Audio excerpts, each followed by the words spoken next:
Hello, hello, hello. My name is Mary Moses, and you are in the forest part of Forest Fairy. I am an oracle, and today we have a wonderful topic to discuss. I'm going to be inviting my daughter, and we're going to talk about narcissistic mothers, parents who sabotage their children. So if you miss any portion of this topic, I should change the topic on this on my phone here. For some reason, my phone is going dim. Hold on a second. Let's see what is going on here. Maybe I need to go in the other room. Let's go in here. If you miss any portion of this topic, you can go to my YouTube channel, Mary Moses Art, and you can rewatch it. But I'm going to try to invite my daughter. Let's see if she is here. Hello, hello. And what we're going to talk about is parents who sabotage their children. If you're a parent, we're going to go deep into how to raise your children to be powerful and independent, like a cat. And if you were raised by a parent that sabotaged you, you may not even know the depths of this sabotage, meaning that they turned you into someone where you are always with them. If they're in a lower realm or a lower timeline or a lower vibe, they will make you into a bad person to stay with them. They do not want you to be better than them. They don't want you to be more powerful than them. Topic, and my daughter and I were like, okay, we need to do this, and we'll maybe have this every week where we're going to really discuss that type of personality. Parents do it on a subconscious level. They will turn you are.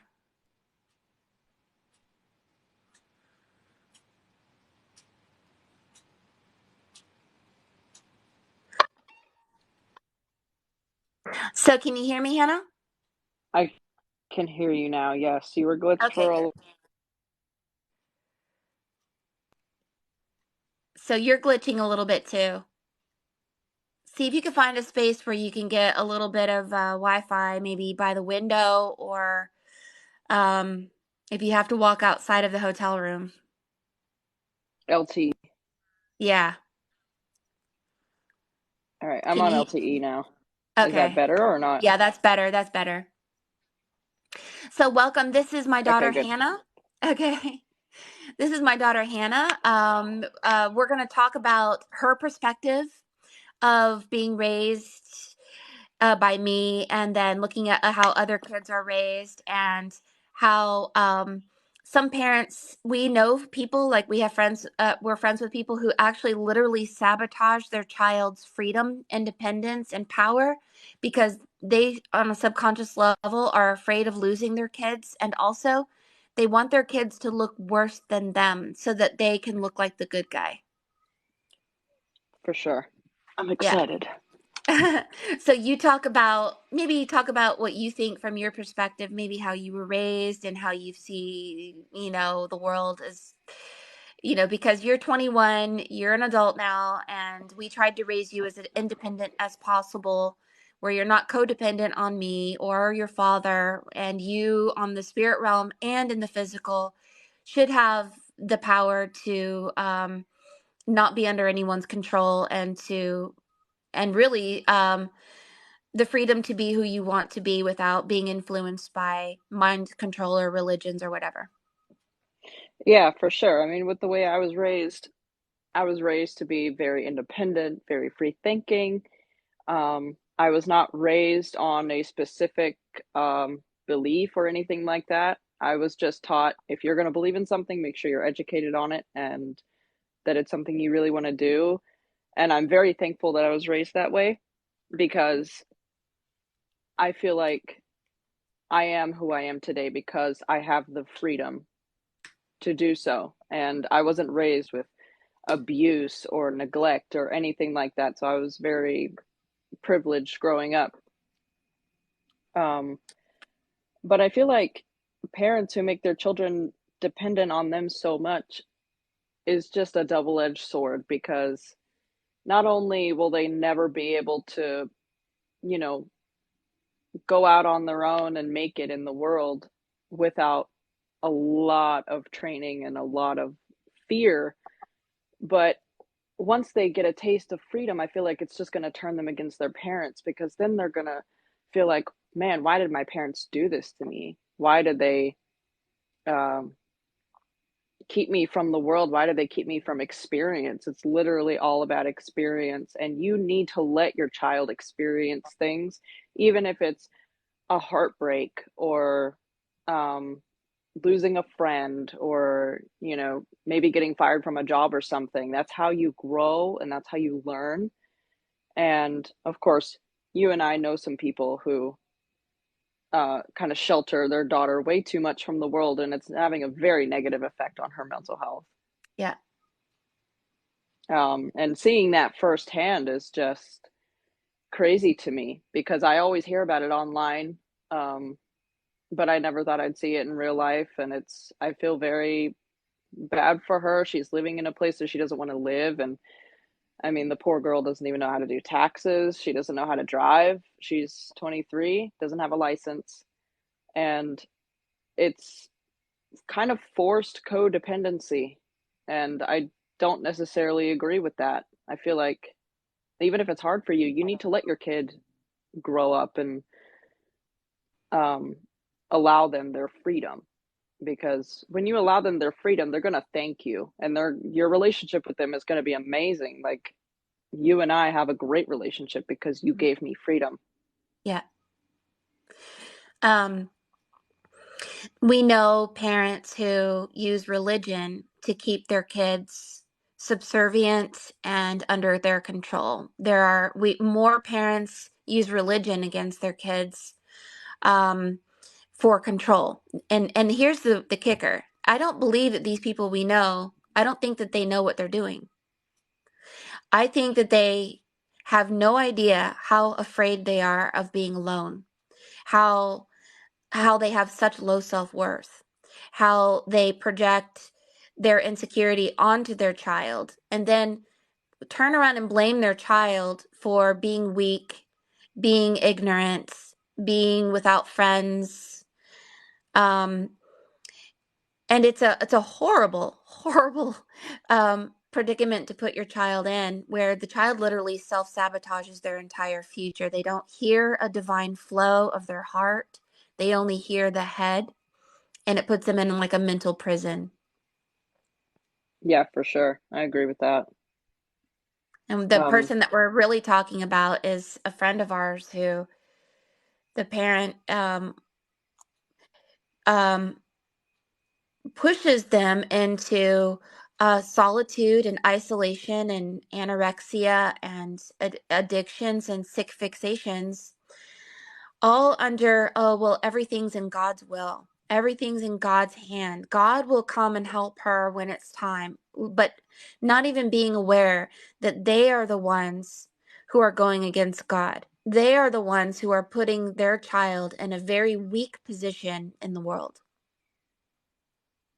Agreed. And what's crazy is that, you know, they use the excuse that it's all in, God's power and God's will. But according to the Bible, God gave us free will, right? So Yeah. it's kind of going against that too. Um, Free will means you can do anything, and that also means you can choose to do good or bad. And by cutting off your child's freedom and free will, it kind of goes against what they believe a little bit. Yeah. But When I was a nanny, and even when I was with Hannah, I would say when they were really little, when they just learned to talk, do you choose to be happy or not? I would like let them make the choice. Do you want to be nice or not? Do you want to be happy or not? Do you want to choose to eat this or not? And let them choose. And sometimes, like one time I get a phone call, I'll glitch for a minute. Um, One time I said, Hannah, do you want to be nice to that person or not? And Hannah said, not. She does not want to be nice to that person. I'm a little But savage. that's her choice. Yeah, that's her choice. I mean, but you could see the consequences of your choices early on, and if you know how to raise your kids where they use their mind as logical navigation, and then use your heart as your gut navigation, understanding your dreams, understanding the spirit realm, like literally, Hannah was accosted by a certain person on the dream realm, and she took them down, and she had control over them. Because when you give your child power and you don't feed off of them, you don't take their energy by making them feel bad.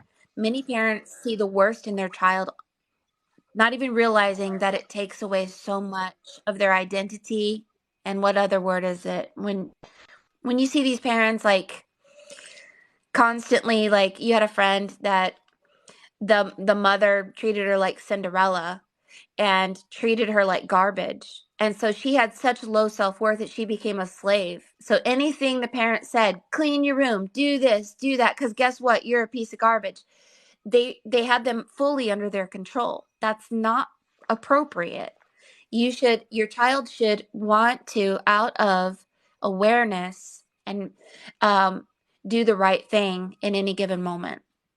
Absolutely. I mean, I feel like we're dealing with so many narcissistic people in this world, and unfortunately, they project all of that onto their children. And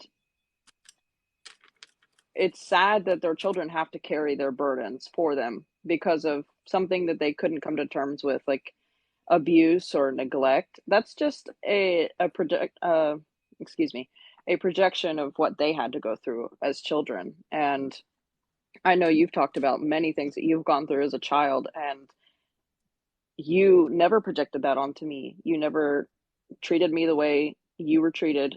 And for that, it takes someone very, very powerful to do that, to not um, project that onto their children. And sadly, a lot of children have to go through that. And they're going to grow up thinking that they're worth less than nothing because of their parents, and thinking that they're just a slave to society, or thinking that they have to serve people, when in reality you should teach your child to be strong and powerful and smart and independent, because that's what this next generation needs to be: strong, smart, independent. And you can't raise a child like they're a piece of garbage or like they're a slave. Yeah, it really, there's a disconnect. I don't know where this disconnect comes from, because when you were little, I knew you were going to cry before you cried, and I would make sure that you knew that I was there. I think that a disconnect happens at infancy. So when you have a narcissistic parent that does not come to you when you cry, does not feel you, because see, the mother feels the baby. I feel you. We are like telepathically connected. And when Hannah was a little infant, she would allow me, when she couldn't even speak, to play one song so I can clean the room. And she knew that when I played the chain gang from the Pretenders, that she wasn't going to cry. So the whole song, I could go make the bed, clean the room, and then her and I were just attached. She was just with me all the time. So when you have a baby, the very first thing we teach an infant is, I can feel you before you cry, and I will take care of you. If you do cry and I didn't feel you, I'm driving and you're in the car seat, whatever, I'm going to do my best to take care of you. The child becomes so aware that they have somebody watching over them on more than just the physical, that it makes the child incredibly strong.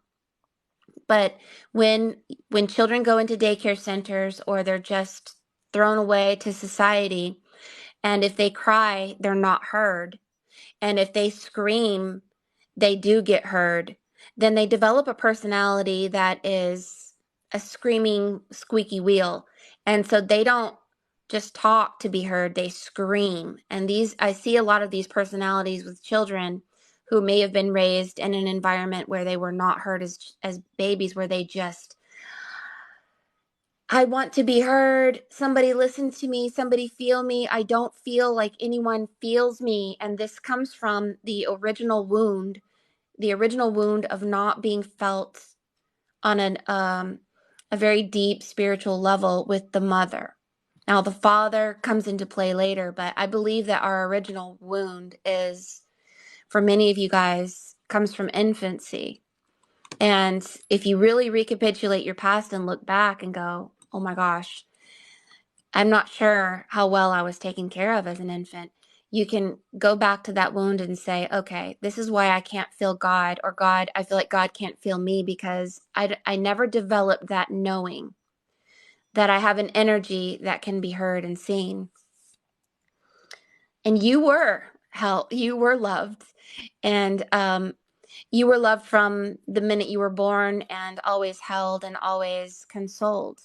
But let's talk about where issues began to occur, where you were in school and there were a lot of narcissistic children around you. You were raised with a lot of love, so you weren't used to criticism. You weren't used to um, a cruel environment, and how you handled that, or how we handled that. Yeah, it definitely started in middle school. Um, that's of course when I started to get acne. I didn't know who I was. Nobody knows who they are in middle school, so I just dressed how I felt, and I didn't really wear makeup and all of that. And then people started pointing it out and calling me pimple face and pizza face, and calling me a lesbian for the way I dressed. And that part didn't really offend me because that's not something to get offended by, but it hurt to be called like pizza face and things like that because I was so aware of my acne and so aware of the way that it made me feel about myself. And to have people point that out and make it seem like it's so like ugly, or that it literally defines how the world looks at you, it is very um, hurtful and harming to your mental health to think that something you can't control defines exactly who you are and how people are going to look at you. And I would cry about it all the time because I was like, what is wrong with me? Because I have it on my face, my back, my chest. I'm like, what's wrong with me? You know, I'm never going to be normal. I'm never going to be loved.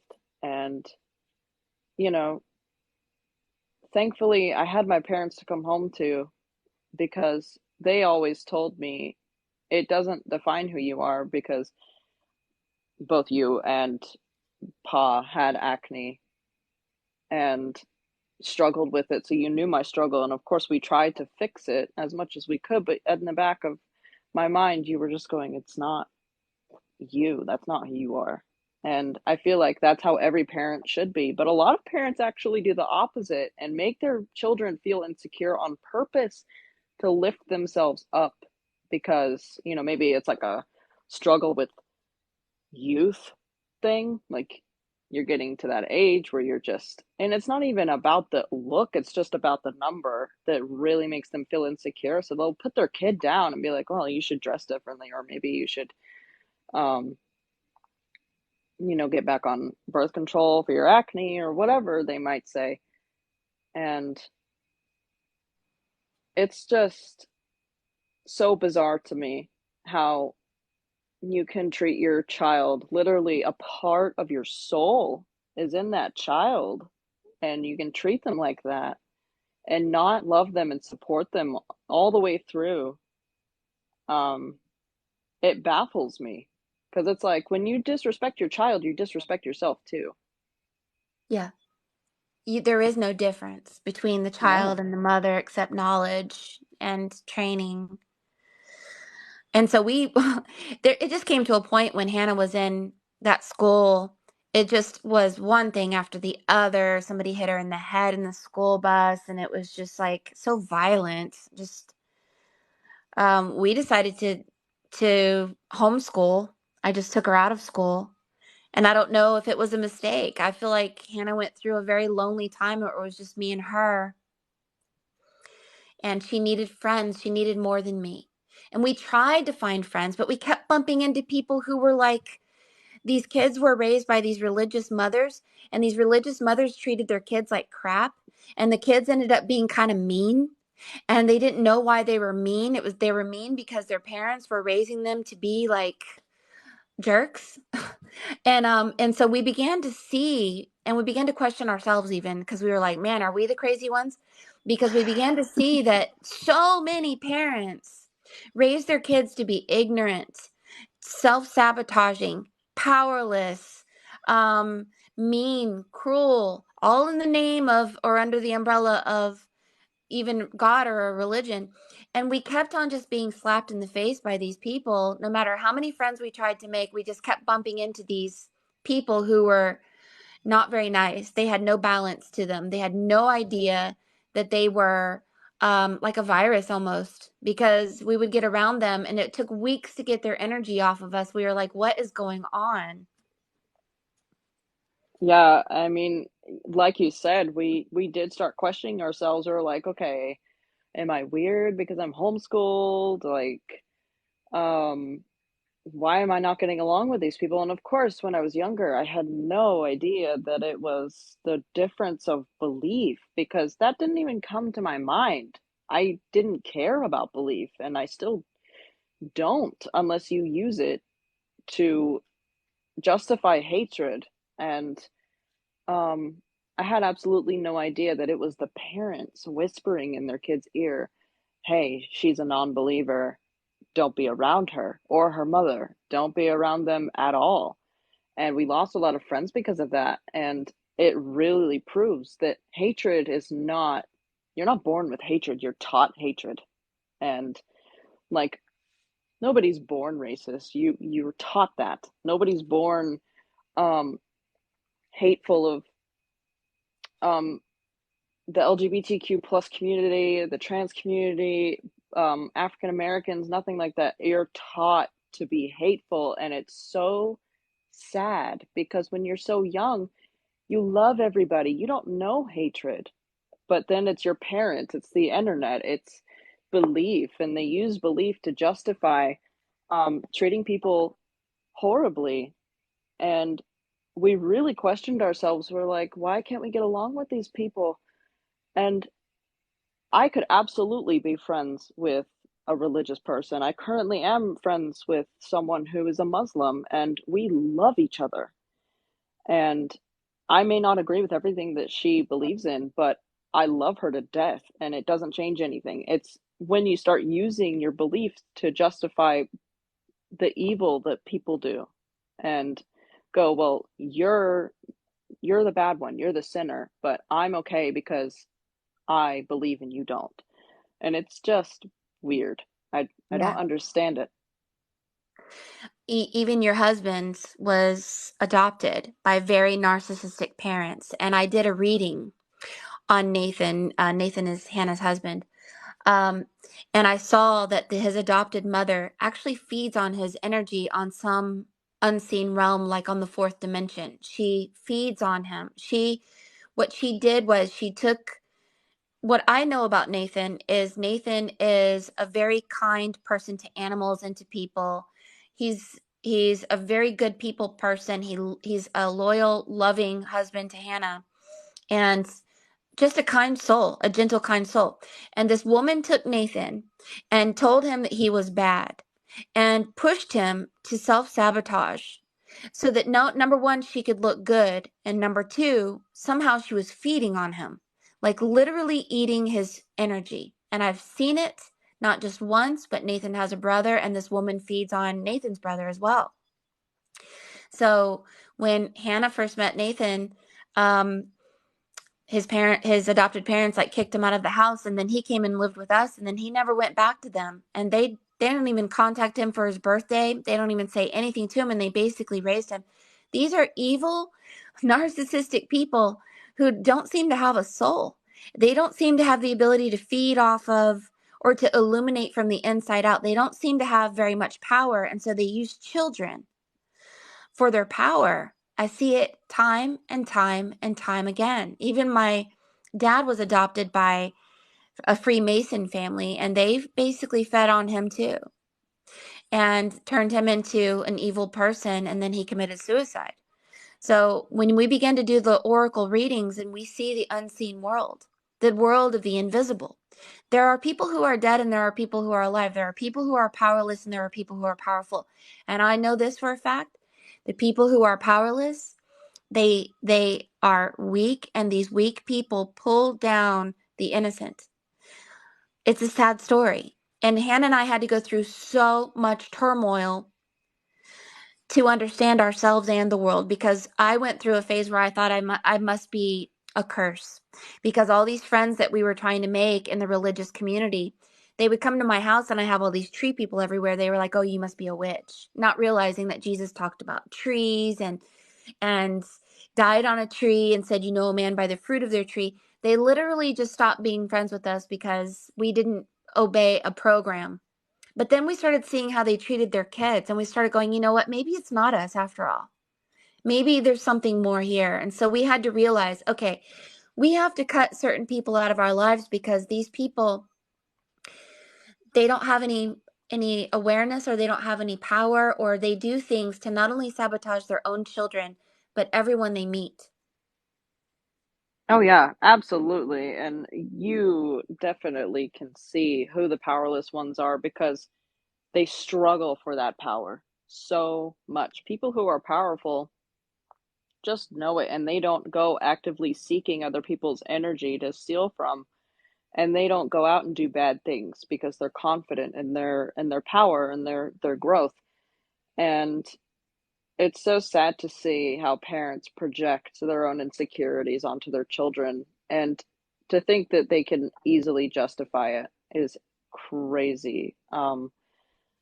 Luckily, now my husband's brother is finally turning 18. He's going to get out of her power because although they don't communicate, she's still there in the back of his head telling him, "Oh, you're not good enough. You're a bad son.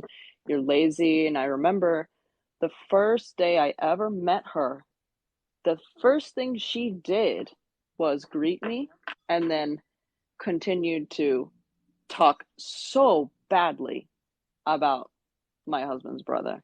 And I was like, "You don't even know me. And you're telling me that he's lazy, that he does crazy things just to be put in the mental hospital so he can watch TV, that he doesn't clean his room." And I'm like, "Okay, but what's wrong with you? You are trying so hard to make him look like a bad person. What's wrong with you that you feel Yeah. the need to just fill my head with hatred thoughts about this child who, because of you, he's insecure. You're the reason he's angry all the time. You are the reason he's hateful. You are the reason why he's acting out like this, because he hates you and you hate him, obviously." And it's just crazy how parents can do this to their children. And I'm so happy that he's finally getting out from under her foot, because she had her foot on his neck his whole childhood. Mm-hmm. And I'm so happy for him because now he's so gentle. I mean, obviously, he still has problems that he needs to deal with. He needs to understand that um, he has to come to terms with what she did to him and all the abuse that he suffered by her hand and all the trauma that was caused. But once he When realizes that, he is so kind now, and him and I used to not get along, but we get along amazingly now, and he's really growing into his power.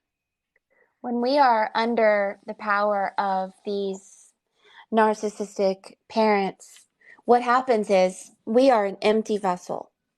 We're just nothing. And we carbon copy and reflect back who we are under the control of.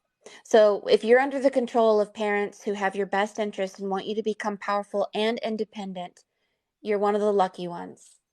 The world is filled with parents who want to use your power, want you to become the bad guy, and want you to be a codependent. They don't want you to leave. They would love it if you were um, um, weak and powerless, so that you would stay under their because they won't grow. They refuse, right? So you Chase actually has become a little bit like Shelley, or has the ability to become a little bit like his adopted mother, um, because she put that in him. How do you Mhm. get out what a narcissistic parent put in you? How do you remove their hold on them, because they're telling you who you are and you become that. They push you into doing things you would have never done if they didn't push you to do so, right? So here you are, you turned into this place where you're lonely. I've been there. I was lonely. I was stuck out in the middle of nowhere. I was a piece of garbage. I was what everything that everyone told me I was, and I believed it. How do you cut that out where their energy is no longer in any way influencing you, and you go back to your little teeny weeny child self and start to grow your soul into its appropriate power and energy, removed from all the damnation of this parent? It's difficult because I worry about Chase, because I want Chase to be able to cut that out completely and see that he was never anything. And if he has acted out in any way, it wasn't him. It was the spirit that and the energy and the mindset that this terrible person turned him into. And we as young kids have no idea how to cut that out. And to even have the faith to say, "Oh my gosh, that was never me. Never. I was beautiful from the beginning. I was lovable from the beginning. I should have been powerful from the beginning. I should have been free from the beginning." And am seeing it in many of my readings, that you have to cut them out completely. You can't keep going back saying, "Do you love me now? Do you love me now? Do you love me now?" You have to say no more. Do you agree with that, or do you think that that is inappropriate? Oh, I absolutely agree with that. I think every child needs to know that, we all have things to grow from and learn from. None of us are perfect, but we're not unlovable. And it does take a lot to get rid of that narcissistic energy that literally it's kind of like indoctrination, mental indoctrination. I remember having to go through that with people I was in relationships with. I was convinced that how they treated me was how everyone was going to treat me because that's what I deserved. And that is absolutely not true. Everyone deserves love. Everyone deserves kindness and compassion. And it's even worse to feel that from a parent when your parent's supposed to give you love. They're supposed to nurture you. They're supposed to help you grow and help you to understand you are lovable. You're my child. You're special. We love you. But, and it's so detrimental to their mental health and so damaging when the person that you love the most tells you, I hate you, you're not good enough, you're lazy, you're this and that, when it's supposed to be the opposite because you're literally connected to each other. I mean, in the womb, the child can recognize the mother's voice because they were in the womb for so long and they learned words from being connected to their mother. And to take that and just stomp all over it and break it into a tiny little million pieces, the person you're supposed to love and trust just treats you like absolute garbage. Yeah. It's horrible. And how you bounce back from that, it takes years of um, training and being isolated or going through lots of people because they do say that, a lot of people like to choose partners who remind them of their father or their mother. And maybe that part of learning is to be with someone who treats you exactly like how your parents treated you, and then finally understand, okay, enough is enough. You need those people to help you grow and learn. And at first, you're going to think, why is this happening to me? Do I deserve this? But eventually, you'll get to the point where you go, no, I don't deserve this. I know who I am, and they don't. And they didn't give me the chance to understand myself. Yeah. And eventually, one day, you will get rid of that energy. It may take a long time, but it will happen. Absolutely, it will happen. I'm so proud of you. That is such a wonderful way of putting it. Thank you. Um, that everything that you just said was just so spot on, so amazing. I'm so proud of you. And how you got through this world, this narcissistic world. I think our Western culture is way behind when it comes to rearing children. I think that religion is part of the corruption of it. I lived on a Bible campus. I was raised around these religious people. They believe spare the rod, spoil the child, and they're the meanest to their children. Um, some of the most religious people I know who truly believe that they're a good person with a good heart put and set their child up to fail and do not hear divine source. Do not, they will read the Bible every day. They say they love Jesus, but lo and behold, their kids are addicted to drugs and alcohol, and the parents push it on them.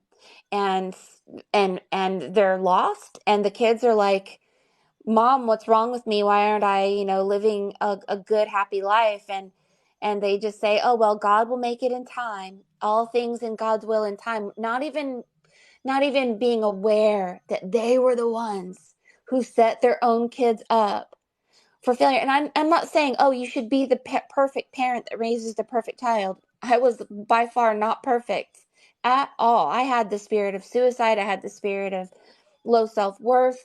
I constantly was on stage wanting to be famous and powerful. Hannah had to go with me everywhere because I wanted the world to love me.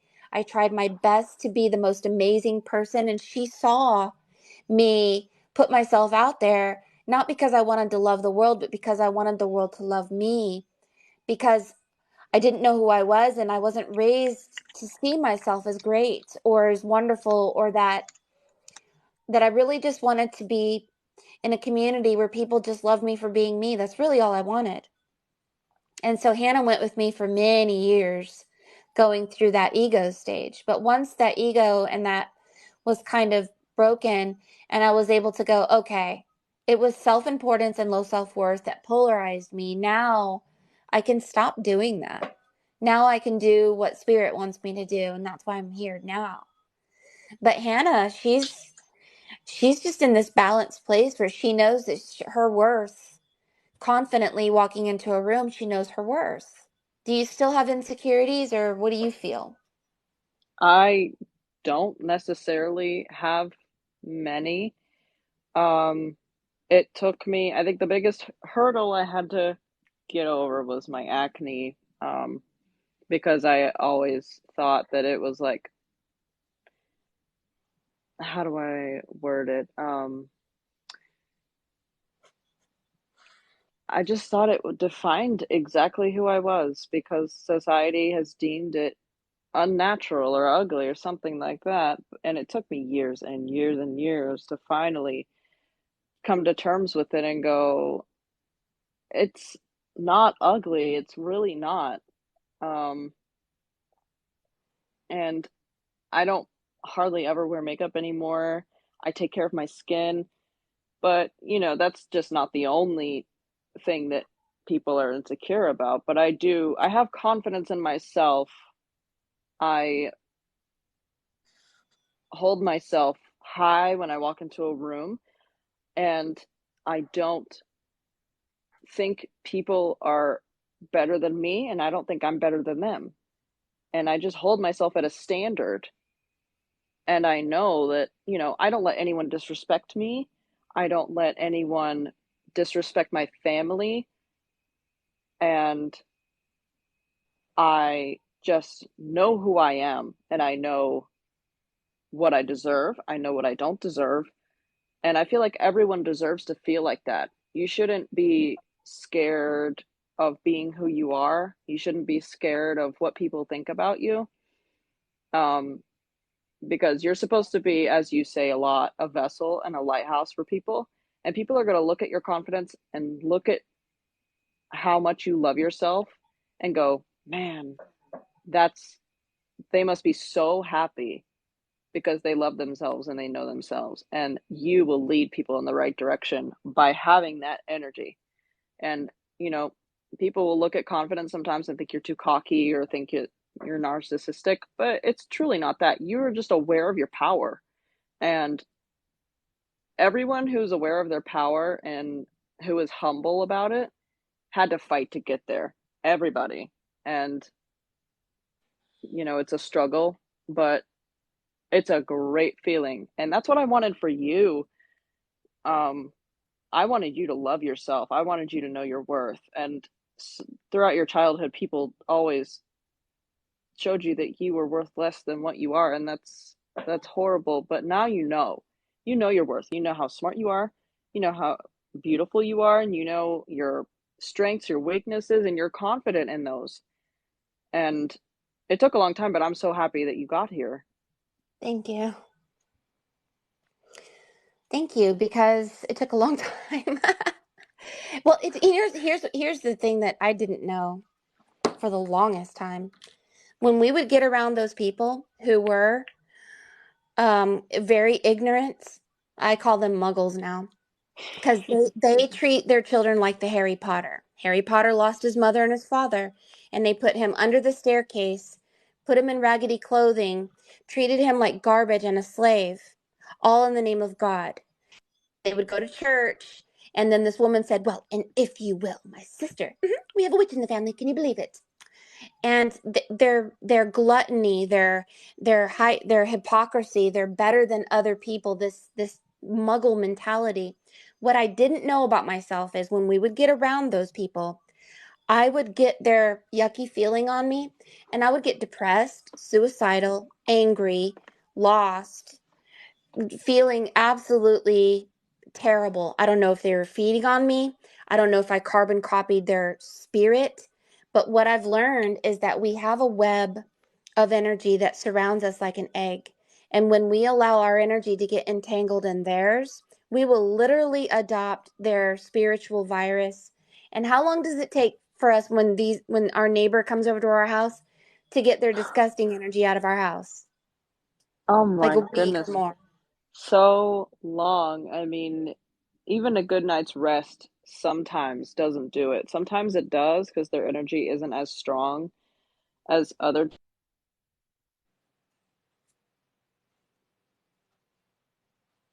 Are you there? You cut out. After they come over, you just start feeling. Oh, sorry, my alarm went off. Oh, okay. Um, yeah. Um, sorry, I'm lagging really bad. Um, but we start feeling so sluggish and like you're literally like a slug, Hmm. and it's so hard to shake. I would get around a friend of ours who was dating a girl that was into some kind of black magic stuff. And I literally got spine issues just from being around her. I couldn't stand. I was in the bed for over a week. So it's not just an emotional thing that occurs when you get around these what I call dead people. You literally can take on their illness. I don't know what it is, but I had spine issues from going around these people who don't have the illumination within them. They are predators. And so Hannah and I started seeing them as such. And so we don't invite them over our house anymore. We don't think about them anymore. We cut them out of our lives because it doesn't matter how much they believe that they follow God. You know a person by the fruit of their tree. And when you get around them and you feel terrible or sick or low vibe or you don't feel good about yourself, there's something wrong. Because if you are following truth and light, You should feel truth and light. You should feel good. But when you don't, there's something really wrong. And this is why this topic is so important. And this isn't the only time we're going to have this topic. I want to talk about this maybe every week because I want you guys to know and be aware. You don't have to shame and blame your mom and dad for not knowing what they do. They don't know that they're doing this. Often it's ignorance that they do this, right? It's that they don't hear spirit. They do not hear with the heart, they hear with the head. And they also project all of their insecurities onto their children. I want to empower you guys, no matter how old you are, to go back to your child self and reconsider who you are. Because if you can do that, then you can rid the curse that was put upon you by somebody who made you into someone that may be limiting you even today. And all you have to do is reconsider. Reconsider that maybe um, there's more to you than what you were told. Absolutely. I totally agree with you. Um, but sadly, it's almost lunchtime for us, and um, after that, I have to work. But I will absolutely love to do this again, though. Okay. Um, What day is it today? Today is Thursday. Thursday. We could try to make it a habit of every Thursday, and I'll do an advertisement where we will do a drawing of what it looks like. And in this drawing, this is a mother literally eating the child's brain. This means eating your ability to think, eating your ability to see on the spirit realm, eating your third eye, because it's somehow worth something to put you in a box of their mind. If you can see yourself from their perspective in their boxed up mind, they get power, which is money. And so they put curses and blocks over you and put you on your knees, and they get you to sign contracts, and they get you to be dominated by a reptilian, and then you forsake your divinity. You forsake your power, you forsake your freedom, and hearing the voice of your heart is blocked. And it is a principalities and powers that we fight, not flesh and blood. Behind the scenes is an archon. So if you have a parent that is dead spiritually and feeds upon you or whatever, you really have to cut them out. Not because you don't love them, but because it's time to go to a balance and to hear truth and life energy, not death and blocks and curses, right? Of course. Well, thank Um, you, Hannah, for being here. I love you so much. You are so well spoken. I'm so proud of you. We want to hear more from you, your perspective. You can reiterate what you just said again, but we'll try to make this a weekly thing where we'll make it a name where we talk about Hannah talks about her perspective as a young female in the world and dealing not only with parents but with principalities and powers and control systems and how she navigates. Her and I don't agree on everything, but I don't expect her to agree with me. I want her to have her own power and navigate with her own compass because Hannah has a wonderful ability to find her way in life, and that's her power. well, thank you so much, and I love you too, and I am excited. So every Thursday, I Yep. will put it in my calendar so I can stay on longer. Um, I had so much fun, and I will call you tomorrow and we'll Okay. talk. Thank And you so much. of course, all right, I love you. I love you too. Have a great lunch. Thank you. Bye bye. Okay, bye bye. What did you guys think about that? And what do you guys think about this drawing? Somebody is behind a podium. The podium is a block. There's a snake could be a Kundalini awakening. A snake can be a portal, but a snake could also be a curse and mental health. A snake could also be sickness. A snake is sickness and a curse and a mental illness that keeps you in a box. The agenda of the archons is this: they take you, they feed off of your energy, they push you into powerlessness, they put you on your knees, they block your heart chakra through low self-worth, they make you angry at yourself and God, they make you see yourself the way they see you. You become their prophet. They This is literally what's going on, you guys. And so here we are, a sacrifice, but we love you. But we love you. We'll sacrifice for you. I love you. Did not Jesus sacrifice for us because he loved us? I'll sacrifice for you. But that's not your divine plan. That's not your job. Your job isn't to be a sacrifice for those who don't even care about you at all. This isn't your destiny. Your destiny is the heart and the threefold flame. And your destiny is to hear God, follow God, and do the will of God for yourself and for the greater good.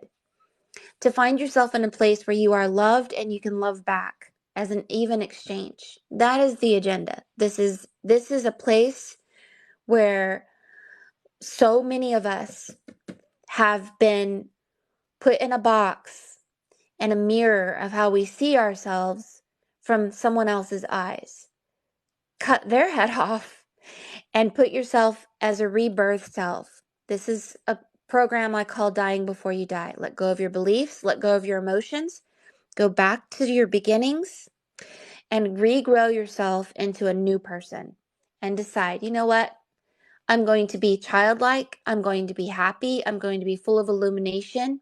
And I'm not going to suffer fools and those who want to keep me in a lower realm by constantly trying to push me into mental illness and even physical illness. They will literally make you physically ill. I've seen it. I've experienced it. I don't want to experience it anymore.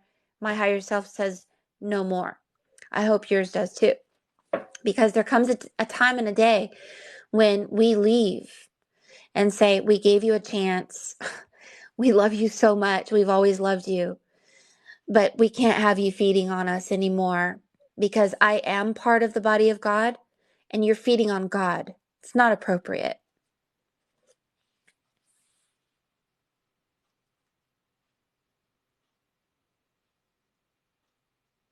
Break free from the imprisonment of their captivity. Yes. And there comes a ruthlessness to this. I'm sorry. If they decide to become illuminated and face their fears and their demons and stop this hypocrisy, this judgment, all under the name of God, then we would invite them back in so wholeheartedly.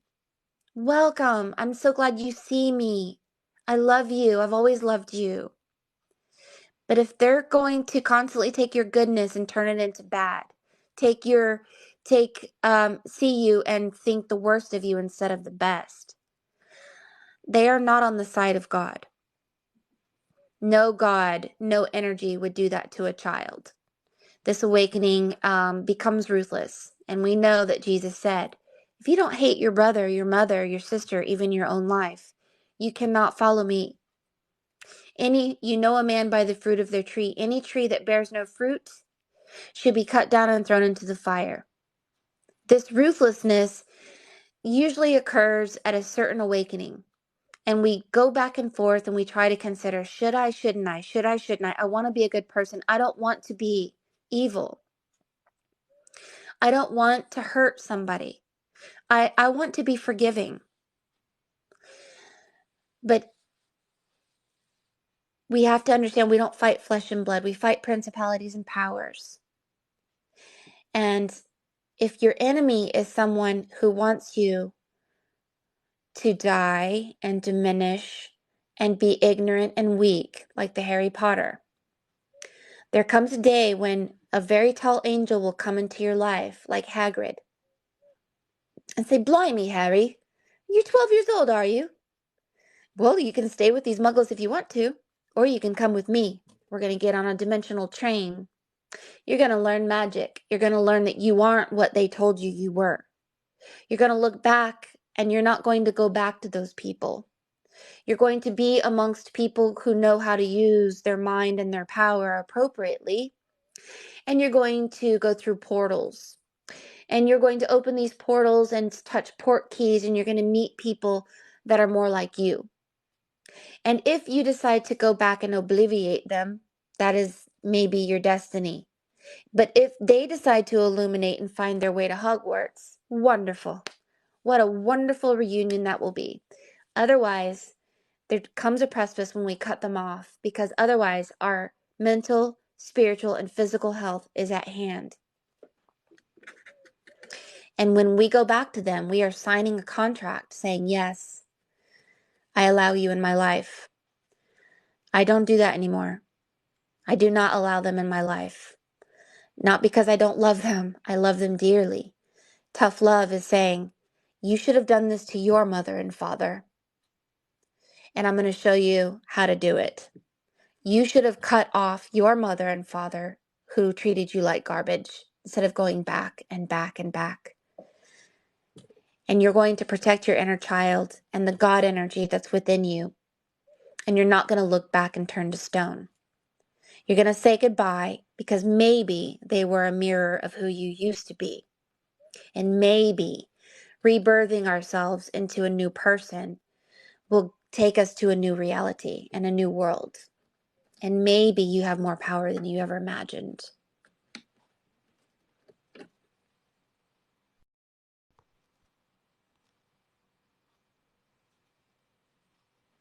So yes, we see what it is and release that part that was never our fault. It was never our fault. We were given information that was false. We were put under a mirror of ourselves that was false. We were sold at birth. We were dealing with archons, not parents. We sold our contracts through secret manipulations, through our thoughts, our emotions, and our solar plexus energy. And you have the choice to say no more. Leaving them is not easy. I remember good times with my mother. I remember good times with certain family members, and I miss them dearly. But through them, the dark ones used them. Through them, because they're not illuminated, the dark ones use them for a terrible agenda. And so, if Spirit tells you to close the door, forgive through the ruthless act of cutting them out of your life, your heart, and your mind, and your memory, you obey. And you rebirth yourself.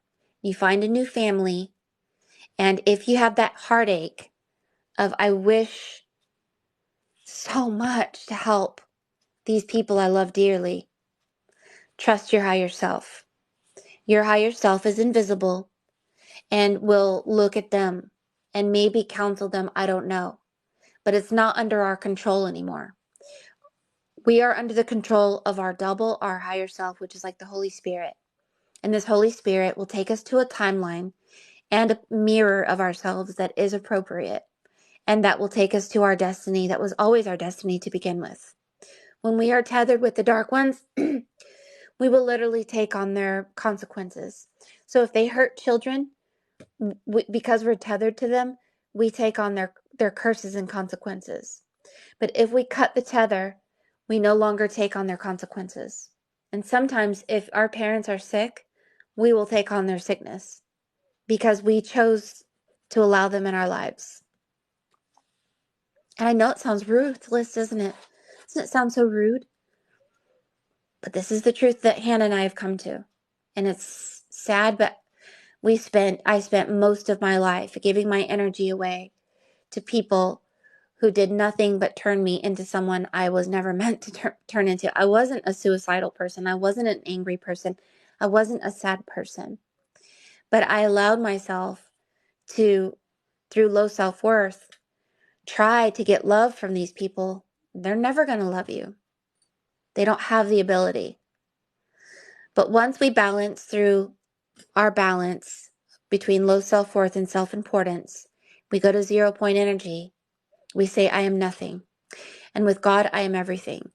With that spirit, my higher self, I am everything. I'm an oracle and I live in joy. I will not be moved from this point. And when you get to that point, then when you are faced with this, you have discernment now. You can see with spiritual eyes. And you know not to throw pearl to swine. And you know not to tell your truth to dogs who will turn around and bite you. You know not to indulge people, know how you feel and think, just so they can push you around. So you become invisible by not allowing these people to know what you feel or think. And you seek first the kingdom of God and people who are a part of that. And that is people who lift you up, make you feel better, and heal you. Right? Yeah.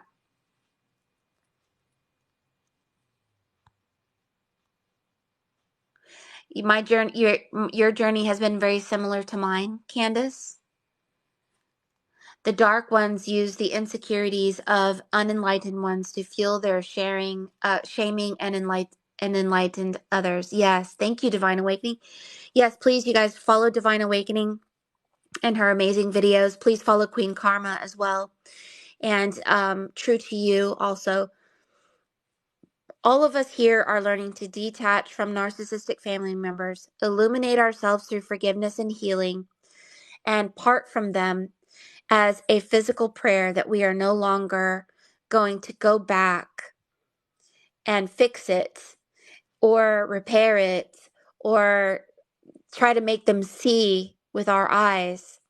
We are going to just focus on our healing and our spiritual development, so that we can become a lighthouse. And when you become illuminated, number one, you're invisible. Number two, lost souls at seas will see your light. You won't let them feed on you, but they can swim to the lighthouse and they can become illuminated through working by walking up to the light. It is work. We've all had to do the work. And if they won't do the work, then let the dead bury the dead. Oh, you're about to publish a book on how to ascend to your inner harmony. You guys, please follow Candace. Thank you so much, Candace. I would love to purchase your book and see what you have written about this.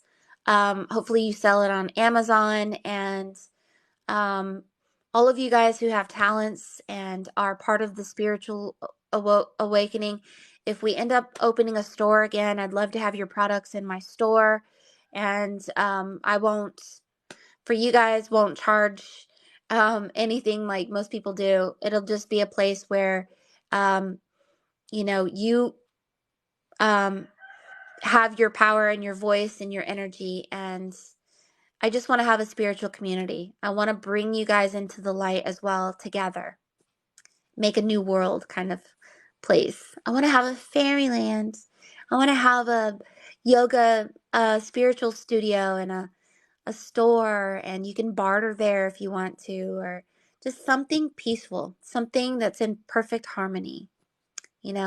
One thing I notice when I talk to people is if I say something that sounds a little off or a little authoritative, those of us who had mommy or daddy issues immediately get triggered into, oh my gosh, you're trying to control me. Oh my gosh.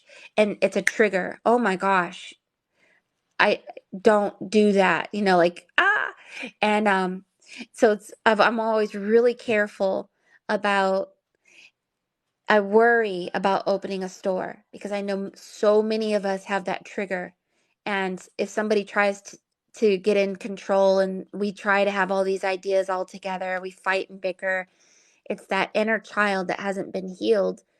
And I have it, and we all have it, where we don't want that controlling parent energy. We want it to be playful, powerful, where your childlike energy can walk in and play and feel free and feel confident and safe.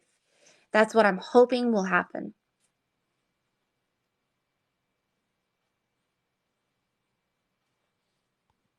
Yes, book 3 will be a guide to create heaven on Mother Earth, conscious and intentional living. Wow, dang. I love that so much.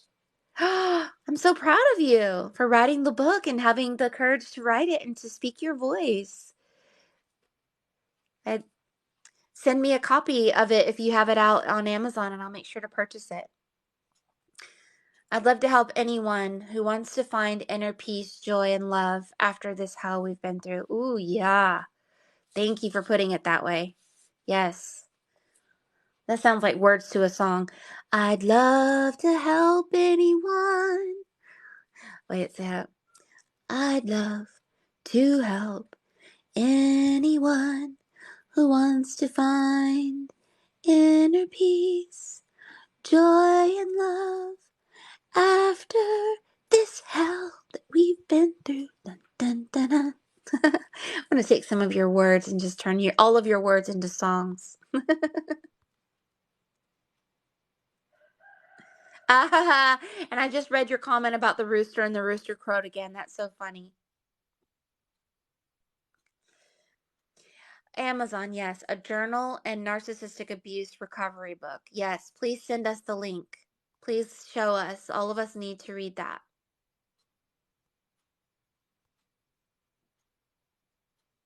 I'm so sorry for the person who's commenting here about how hurt you were by your own parent.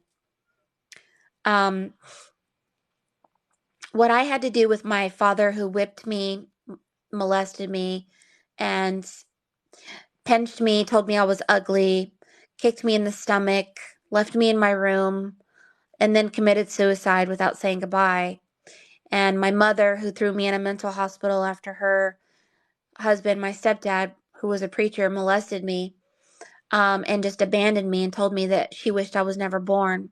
What I had to do with these two parents of mine was, instead of shaming and blaming and saying, "Look what you did to me, how dare you," I literally had to consider that I could have been them. I could have been an evil father and an ignorant mother that was easily influenced by an archon or reptilian energy. Because my mother used to be really wonderful and magical. I loved her dearly. And then these men came into her life and she became someone else. So I considered I was my mother, I was my father, experiencing who I was from an innocent perspective on a parallel timeline.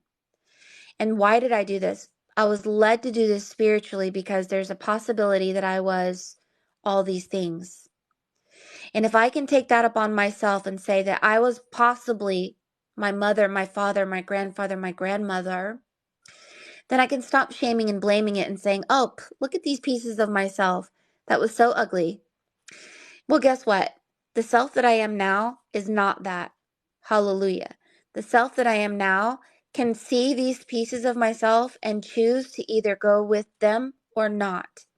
And if I can cut myself from myself, dying before we die, then I can rebirth myself as a new person that I want to be under the guidance of the invisible spirit of God. And if I can rebirth myself maintaining the heart of a child and keep my smile through true forgiveness. True forgiveness does not include going back and looking back and shaming and blaming what they did. True forgiveness isn't about shaming and blaming these people. It is only fully and sincerely an understanding that they could have been us, we could have been them, and in order to stop being them, we have to leave them. And then when we leave a piece of ourself, the mirror of the self that we don't like, we can turn around and look in the true mirror of our divinity. And the true mirror of our true face reflects God and the light. And we don't turn around and we don't look back. We continue to rebirth ourselves into a new person, which really was the original self that we were meant to be, our original purpose. And I've set myself so free with this. Now, there are days when I'm weak and I'm like, "How dare you? You son of a blankety blank. Do you know how lonely I feel? Do you even have any idea how you made me feel? Do you know how many years I spent in isolation as a little child, wanting so much to have a mother, or a father, a brother, or a sister? Someone who loved me? Somebody who could see that I was good enough? Someone who didn't see me as A, B, C, D, F, G? Do you know how many times I cried and suffered? Do you know just how incredibly painful it was? Well, there are days when I have those days. Usually when I allow myself to feel someone, and if I feel their energy really strong, I will adopt how I used to feel.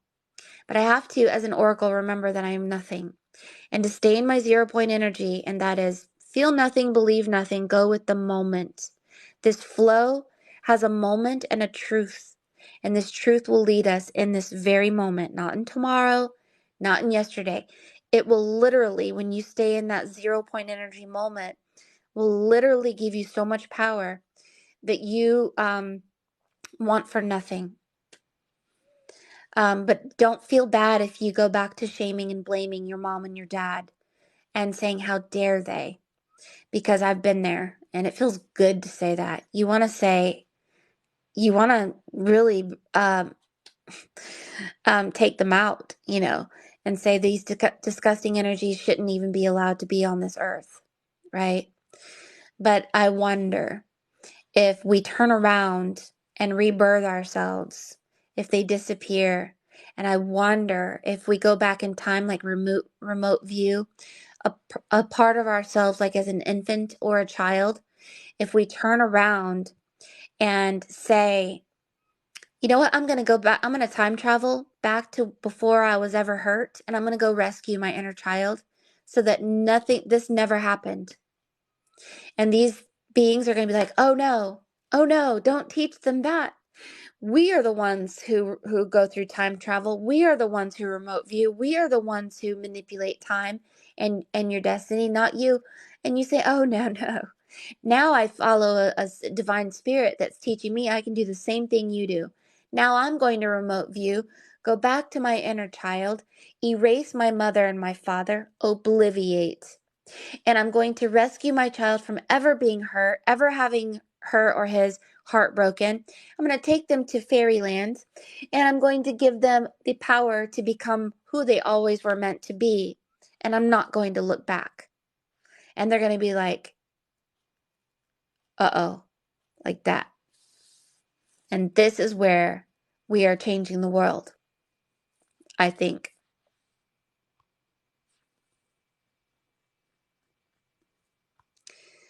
Namaste. So, oh, wait a minute. See what you had to say. Namaste, away and thrive, release negative influences and love yourself. Yes. Why is your book so cheap? $3.67. What? What? You sure it wasn't $30? $13?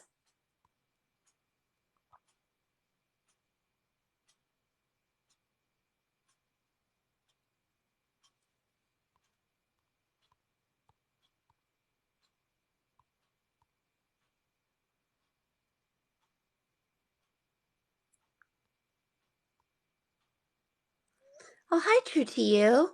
How are you, my darling? Let's see here. What can I do for you? Um,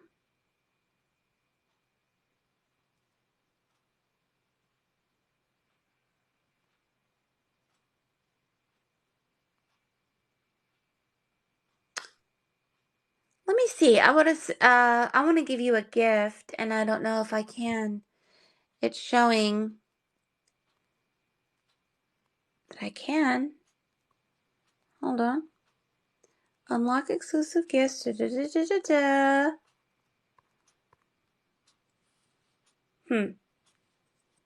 Anyway, True to You, I want you to text me your address because I'm going to be sending you and Queen Karma some amazing gifts. Hey, do you guys want to see something that I just bought? And I'm going to give one of them to Queen Karma because she just had a wedding and Spirit brought it to me. So I'll show it to you. First of all, a beautiful crown. Look at that. Isn't that beautiful? Secondly, let's see here. Oh, that's not working. Um, this baby doll came in also. Look at her. She's wearing a hoodie. Anyway, okay, it's this jacket here. Let me just go put it over here. Show you this white jacket. It's a rain jacket, but it's special. I gotta show you how it's special. Gotta turn off all the lights. Turn that light off. Turn that light off. Oh, wait, we'll go in the closet. I'll turn the light off in the closet. Hold on. So you see it's a white jacket, right? It's a rain jacket, okay? But this is the special part for Queen Karma. All right, we're going in the closet. Here we go.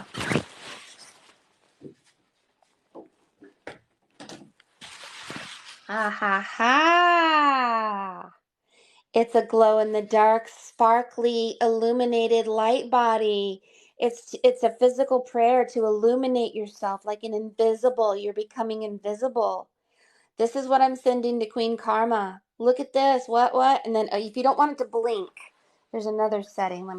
Let me change it for you. Let's see here. And so, look, Queen Karma, what you do is you wear this jacket when you're around a bunch of jerks, especially because you're becoming invisible. This is your luminous light body. It has a hood in case it's raining, and it even lights up on the head. It lights up everywhere. This is your invisibility cloak. And people are going to look at you and go, what are you doing wearing a glow-in-the-dark blinking jacket? And you're going to be like, because I'm invisible, bitch, that's why. Right? You're going to love it so much. I do sell these on my website. I only have 2 more available on my website, but I will order. I get them custom made, so you have to tell me, if you want one. But anyway, it's amazing. And it's white for your wedding and everything. So it's just like everything is happening. Let me see if I can get these to see. And then I got this blinking light. Like, look at this. See how it lights up? It's a blinking light. Shining bright. La la la. I don't know why I get such silly things. And then look what else I got. I got this. It's an apothecary purse. You hold essential oils. You put it on a belt or something around your waist, and you have these essential oils to keep your frequency high. This is 320 hertz rose essential oil or 147 hertz frankincense. And then I got these coins because I saw them. I was like, whoa! Look at this. These are these are the trifold flame. So you see that? The threefold flame with the triangle? This is if you are going through your threefold flame, what I'm going to do is send these to you as a little token going, okay, you're going through your threefold flame. You must be balancing your energy right now in order for you to have power. So I'm starting to get things so that you guys get excited about this awakening and allowing your inner child to play and write books and become this thing. And we're all going to do it together. And it's going to be so fun. And I'm so excited.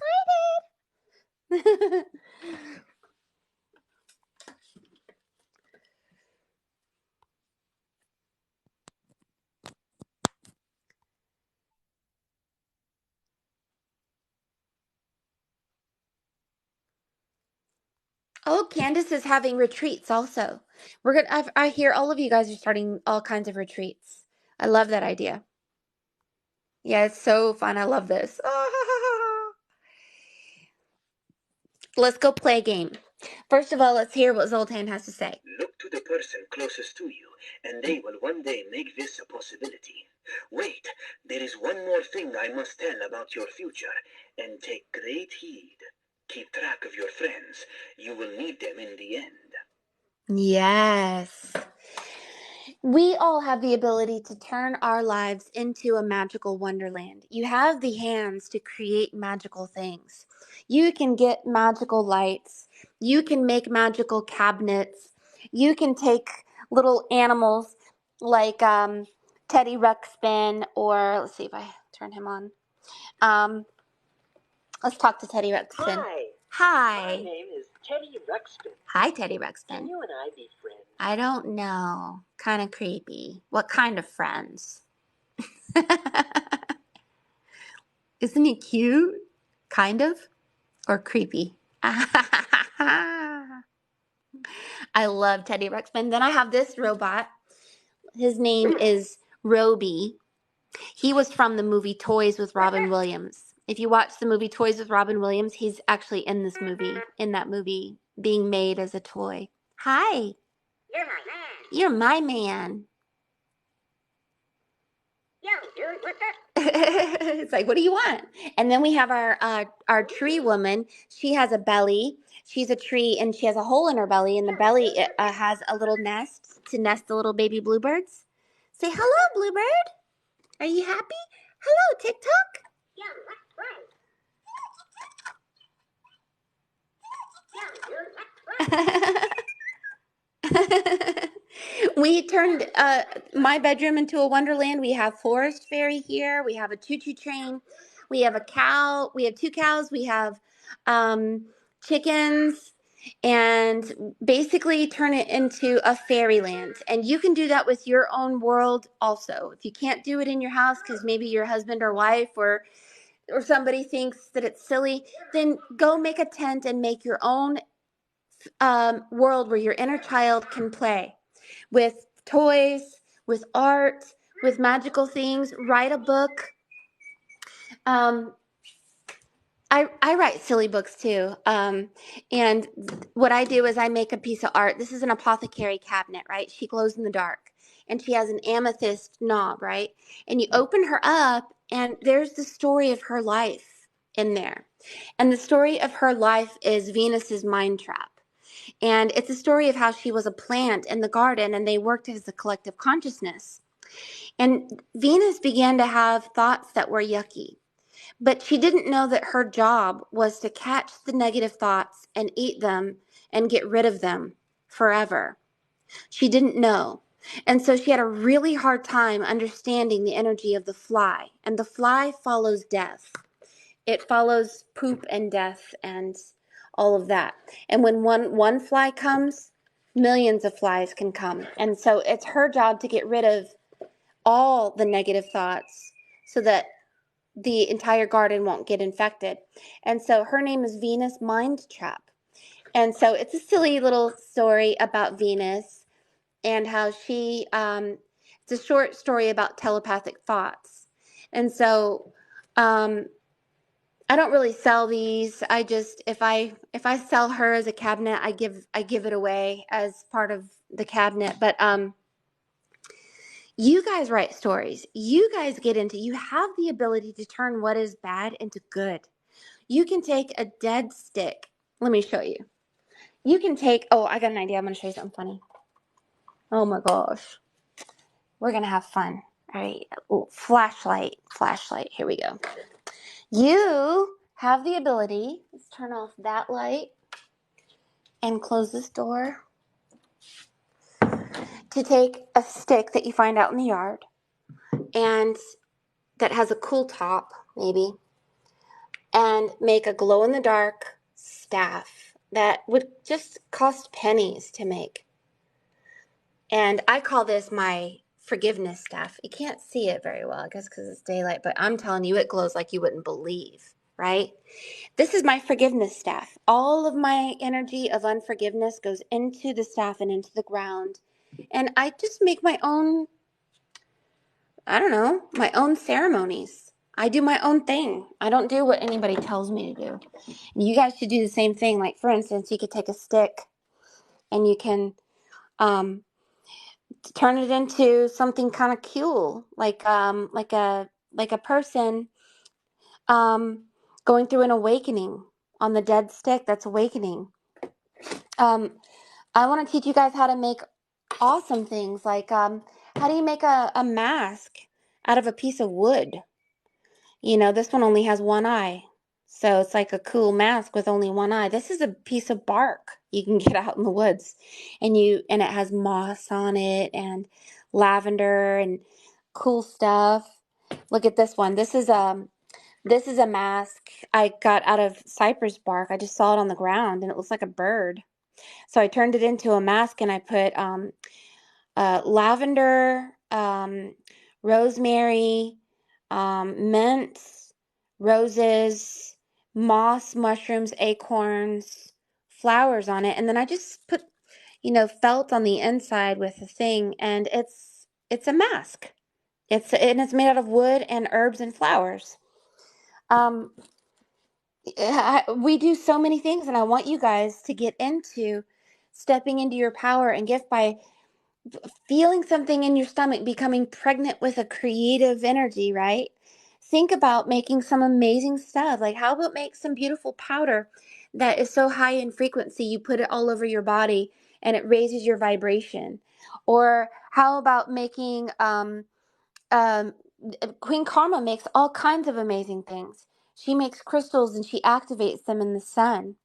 So let me show you what some of Queen Karma's pieces also.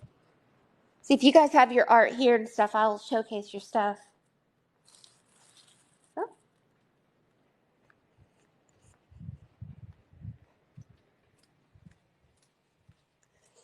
We'll move these necklaces and we will showcase Queen Karma's art. So,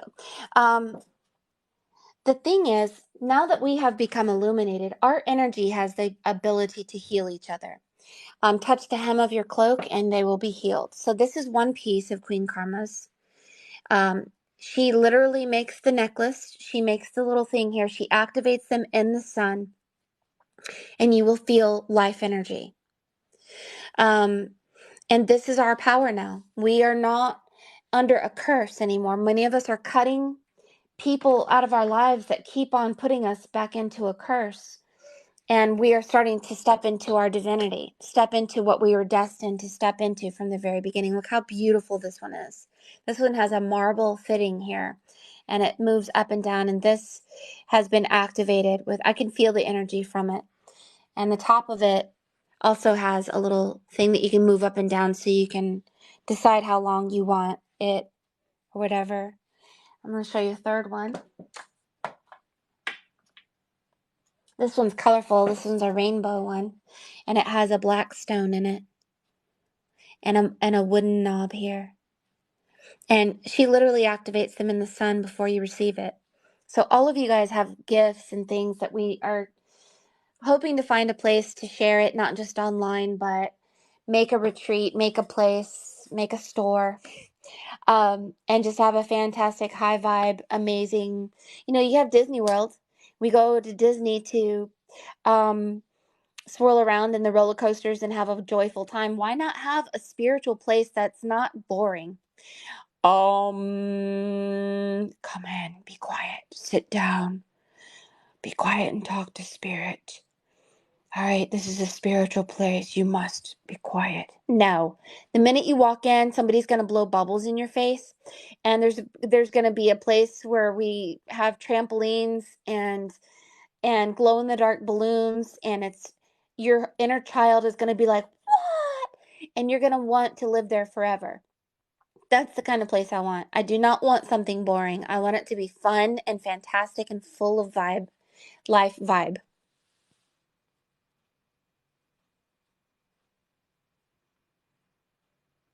Yes, I hope it motivates you. Definitely. You can take anything that's boring and turn it into something amazing. Do you know how much people made out of a pet rock back in the 70s or 80s? They literally sold rocks with eyeballs on it and called it a pet rock. And they sold them for like 10 or $20 a piece under an idea. So you can take a rock, spray paint it with glow in the dark spray paint, which you can buy at Walmart or Home Depot, and make glow in the dark rocks for people to have glow in the dark rock trail. And that would cost you $5, and you could sell each stone if you wanted to, or give it away, or whatever you want to do. But you can take the dead, what you think is dead. You can take things and turn them into something amazing and living and powerful, like Queen Karma does with her stones. You can take acorns, you can take seashells and make things out of it. So you don't have to have a lot of money to take the mundane and turn it into something magical so that you feel inspired. And this inspiration of turning a boring world into something amazing and fun will open doors for you. And if you believe that you are magic, anything will happen. And if you believe that your actions are a prayer and you begin creating really fun things, not only for yourself, but for the world, and it makes you feel really good and you get up happy, then this is how you shift timelines. Your inner child is the only one that can shift timelines. So if you listen to comedy and you have joy and you have inspiration and you're turning a negative day into a magical day, you've shifted timelines. the boring spiritual self that says, sit down, be quiet, breathe. Okay. Twist your head to the right and to the left. Okay. No. Your inner child must be part of it. And so this has to be exciting. It has to be passionate. It has to be fun. That's how things happen. That's how you turn around and spin around in a happy spin. This is my, look at my silly necklace here. This is my, my angel that has a body that is a crystal. So I hope one day you guys can come to Forest Fairy and see what we do here. I say we. Hanna wants to do stuff with me too, and she was starting to make stuff with me. If I can get her to come live with me, maybe you guys can push her into making things for Forest Fairy and being more a part of it, because I want her to be a part of it for sure, and for her to have a voice also.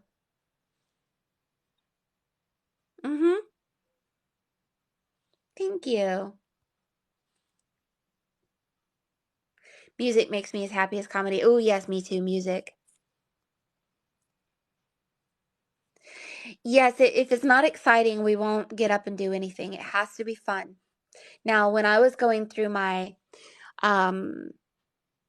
awakening, my heart was opening, and I would see art that reflected a little darkness, but a little bit my heart was opening.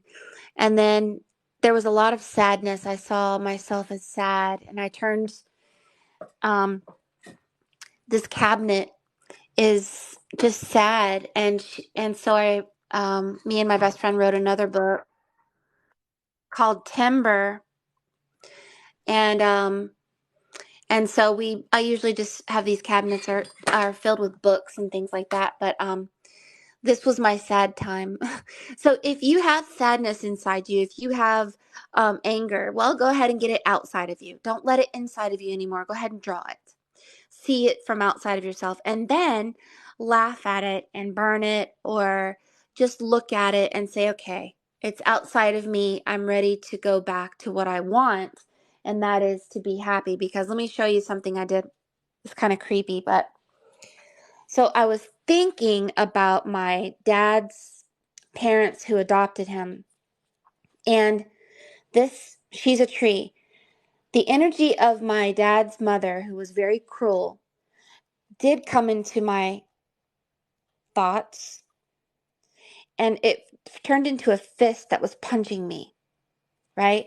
And the energy of that time literally filled my mind with her energy, which dripped down, filled my eyes with tears, and dripped down and blocked my throat and blocked my heart, right? And I began to realize through doing art that my thoughts were creating my own self-sabotage. I had to stop thinking about my past and the jerks. Because when we invite them through our thoughts, they will block us and create tears. So then I went through my water phase, and the water phase was my third eye was being awoken, and my eyes were being cleared. There's an angel washing her hands in my eye, like the puddle of my eye. And my ears were being opened to the truth, and my throat was being opened, and my heart was being opened. And this piece of art changed my life. I was able to have a voice. It cleared something of me. It was amazing. And when we open her up, see if I can turn her light on. Not sure if her light works. Yeah, it does. She's illuminated from the inside out, and inside is a beautiful tree of life that is made of amethyst and crystals.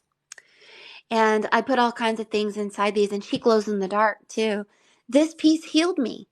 So when I make these pieces, they were really, really healing for me. And it helped me to have a passion and a creativity that I could utilize in my life. And it changed my life. I used to be very negative. I used to be suicidal. I used to be self-indulgent. I did so many things that were that self-sabotaged myself because I didn't know. So you guys do it too. Become passionate and do something. You can take what's evil and turn it into good. I think is just the basis of the story.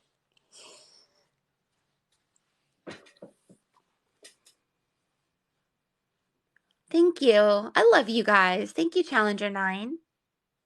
The day I realized I was creating my own hell with my focus was the day I found peace. Oh, yes, what we focus on. You know what? Let me tell you a miracle that happened. One day, my husband was drinking alcohol and he pissed me off, and I told him to go sleep in our apartment in another town. So he left that night, and Spirit said, you know what? Instead of sleeping in your bedroom, why don't you go sleep outside on the swing? So I took my blanket, I went and slept outside under the tree in a swing, and I fell asleep, and then some deer woke me up. And I heard the deer walk by me, and I saw the deer, and I thought it was so beautiful. The minute I looked at the deer, a blazing light that looked like a comet, I don't know what it was.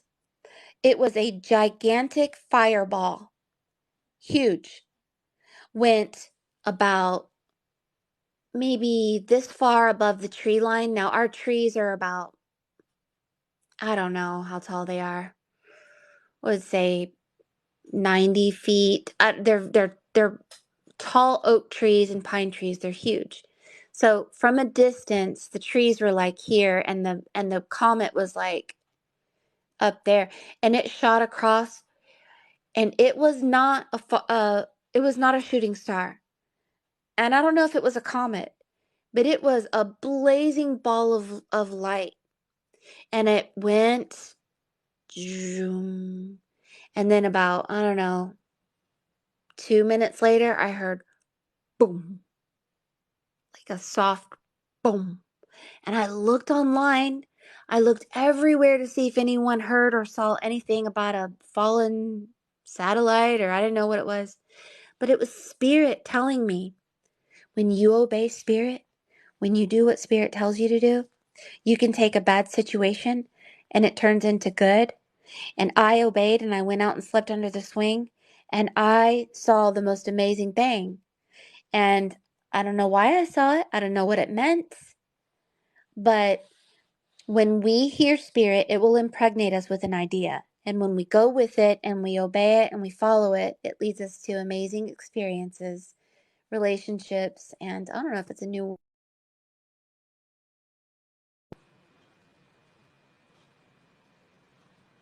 Mm-hmm.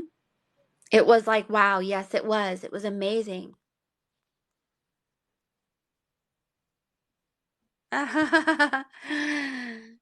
Yes, you float, Queen Karma. You've always floated. I had healing with making stuff in honor of your mother-in-law when she passed. Oh, see, that's amazing. And that actually brought her energy to you, and you were able to um, be with her through that art. When we do these readings, and we see deceased loved ones, they literally come through the art.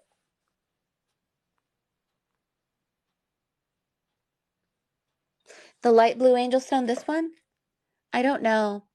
Um, Many of you guys send me stones with descriptions of what they do, and I don't memorize what they do. I just have them here. Yes, and doing them with children. Yes, I love that. Or this one here. I found this in a antique store. A bunch of blue marbles, and I was like, "Where'd you get those? And what are those?" And they have something to do with World War II or something. I don't know. And they had a whole jar of them, and I just bought them, and I don't know what they are. But they had a label on the front saying World War II glass balls. And I don't know if they're even correct about that, but I was like, mine. Because I love this. I love antique stores too. You'll love one of the stores I go into has crystals everywhere. And I just walk in and go, mine, mine, mine, mine, mine, mine, mine.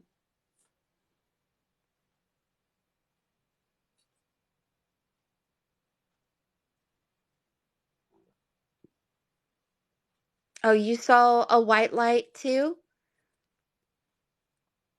Yeah, yeah. Wow. Oh, I know, right? You would love to go shopping with me. I'm careful not to go into antique stores and pick up old negative vibes though. You know?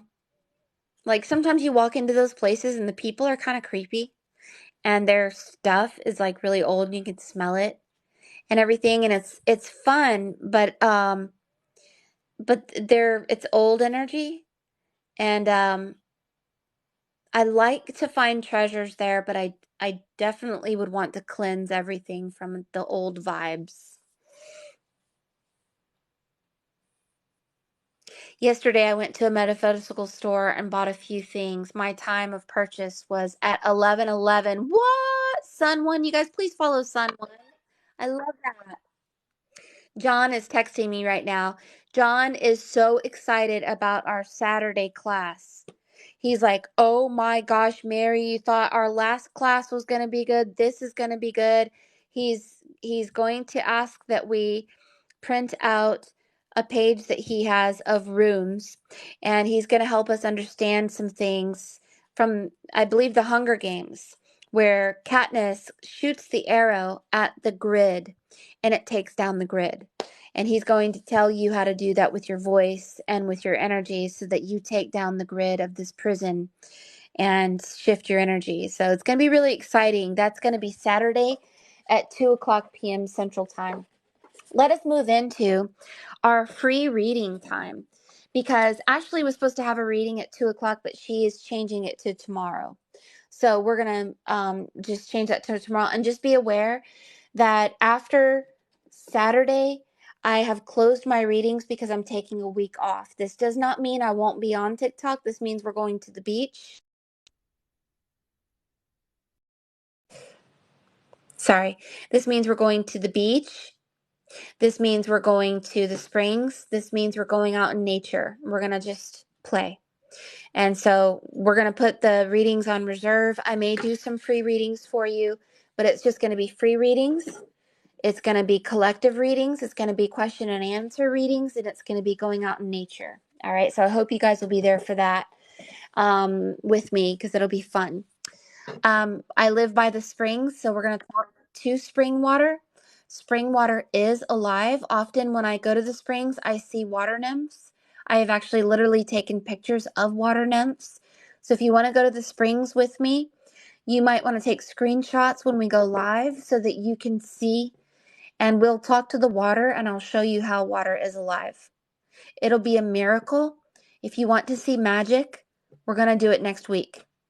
I hope it doesn't rain very much because the springs is a magical place and I'll prove it to you.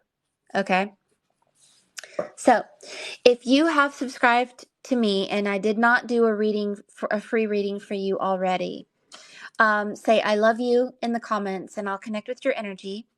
I will give you a message from Spirit to you today, and I will hear a song also, and I will put a stamp on your piece, and I will mail it out tomorrow for you so that you get a piece of my energy and something fantastic that Spirit is telling you.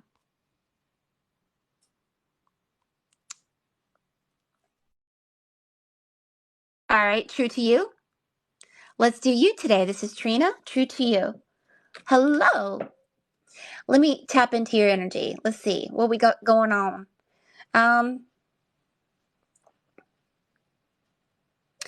Crowns. You wearing a crown. You activating your third eye. You feeding your spirit. You getting close to nature, smelling a pine cone. Smelling cinnamon. Smelling moss. Oregano. You know, oregano is a natural antibiotic. Uh-huh. something about oregano. I wonder what that means. Let's see. You ready? Say yeah, yeah. Here we go.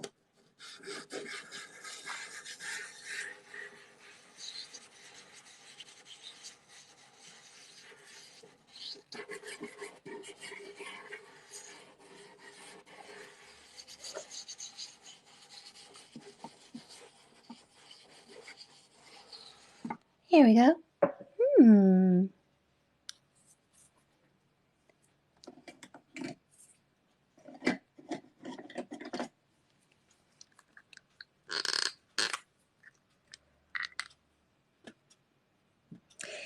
You have an invisible hand over your head. It's a soldier of light. He doesn't have a face. He's light.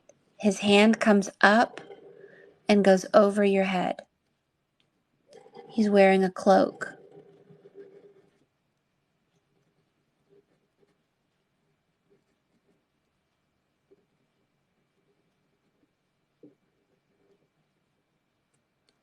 You're being protected by a male energy. He holds a staff in his hand, and the staff is made of, it's a mirror.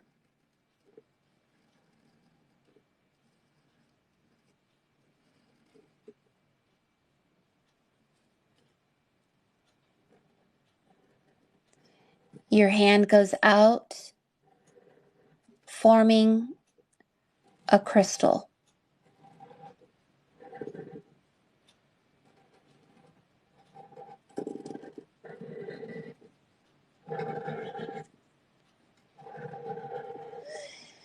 Your original mind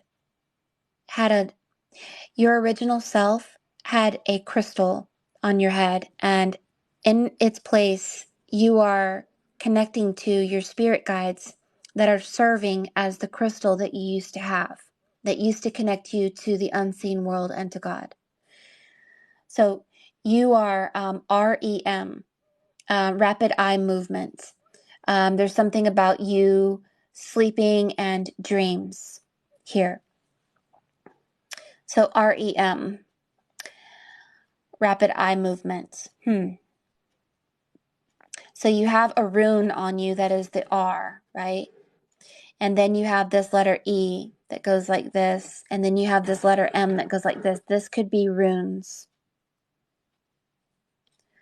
Now,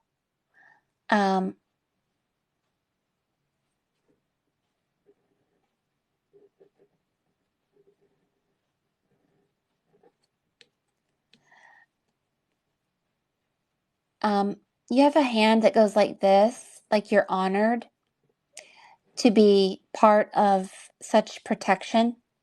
And you're like, me? And your hand and the hand of this person over here forms this butterfly. And there's a rose.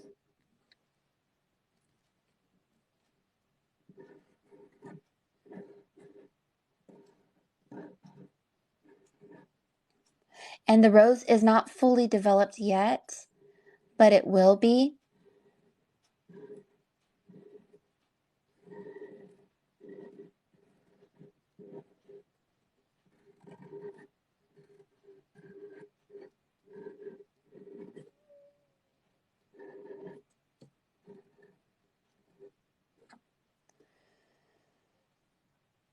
And you have wings. You have a big bad wolf. Up here, you're being protected. But the wolf isn't bad. What the wolf is trying to do is it's trying to blow your house down.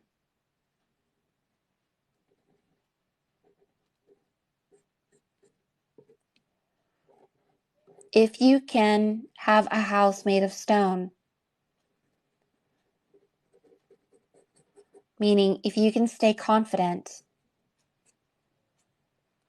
in that you are not a house, you are half flesh, half spirit, then the big bad wolf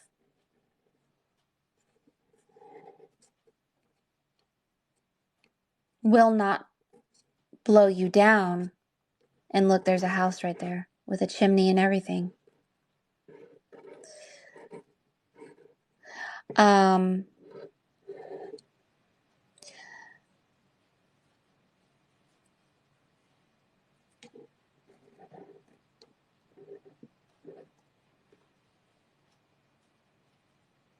You have a book here.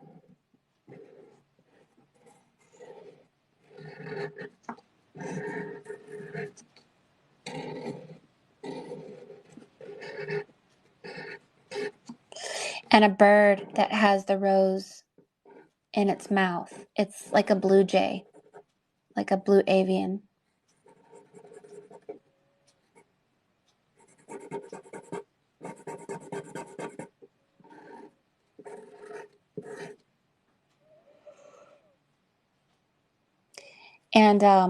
And there's a piece of your consciousness inside this crystal, or somebody is in there.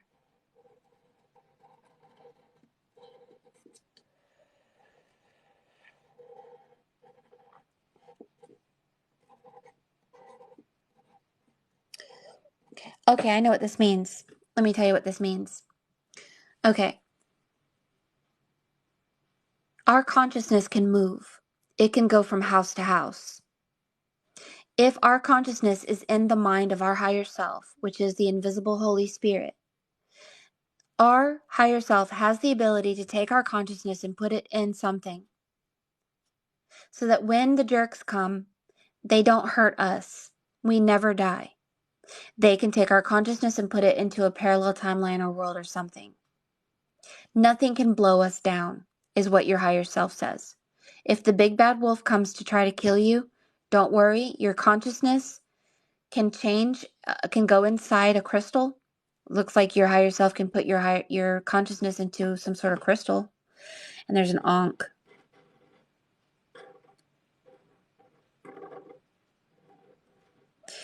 And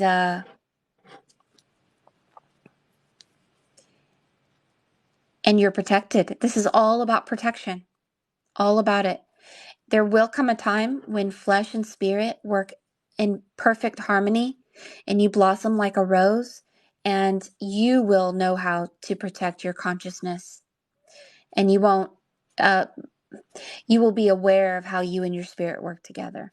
But just in the meantime, be aware that your consciousness can go inside mirrors, in portals, and in crystals, so that if the big bad wolf comes during REM while you're sleeping to try to kill you, you are protected.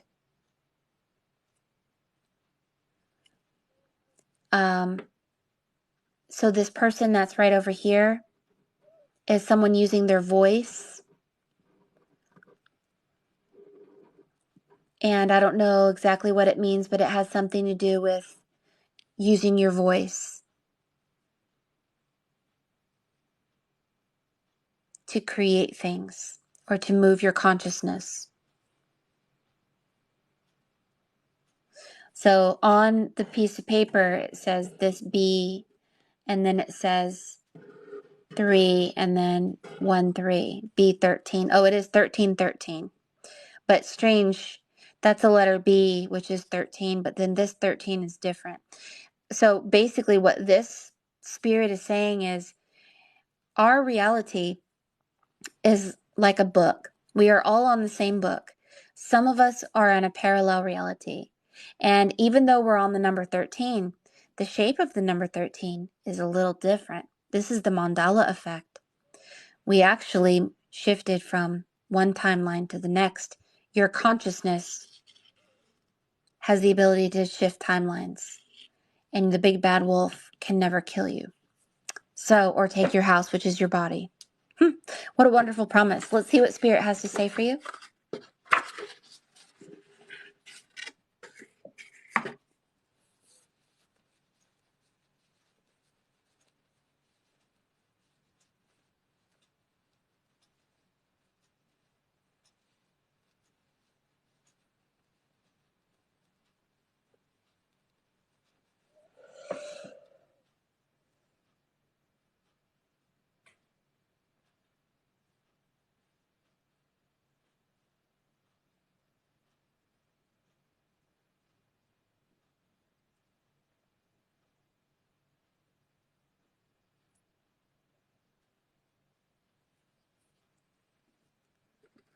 I just heard this.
The sound of your heart beating, beating, made it clear suddenly. The feeling that I can't go on is light years away. 'Cause I'm your lady, and you are my man. Whenever you reach for me. The other, it's a Celine Dion song, but the rest of the song doesn't matter. What it's saying is, the sound of your heart beating made it clear suddenly. So this has something to do with your heart and the beating of your heart. The feeling that you can't go on is light years away, meaning you're going to live forever. And this is what your piece is saying to you. You are eternal. You're going to live forever. The big bad wolf that tries to blow your house down and kill you, tisk tisk. You are not you. You and your higher self share consciousness.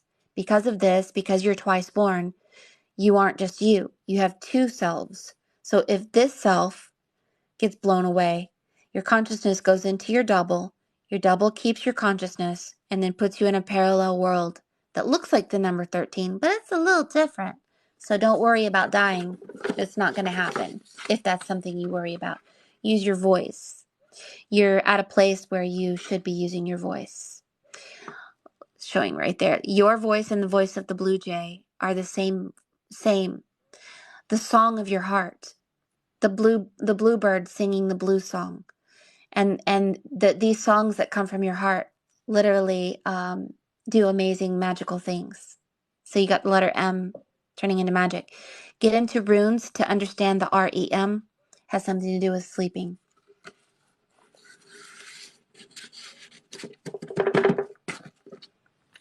Put your name here. Make sure you text me your address, and I'll get you a pretty little stamp to go on there.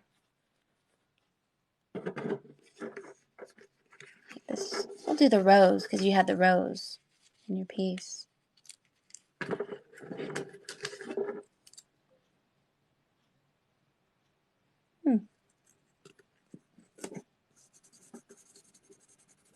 I'll mail that to you. There you go.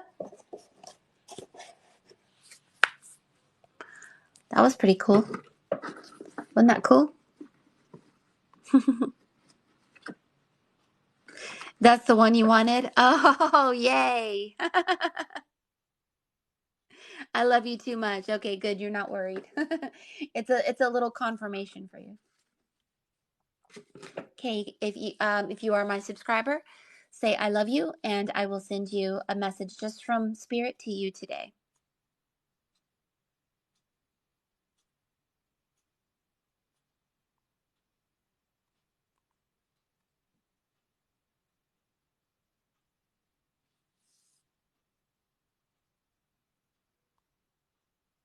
Okay, Mavis Manifest. I'm also going to follow you. You guys, please follow Mavis, and thank you. Mavis, I'm going to connect with your energy, and I'm going to see what I see in my head.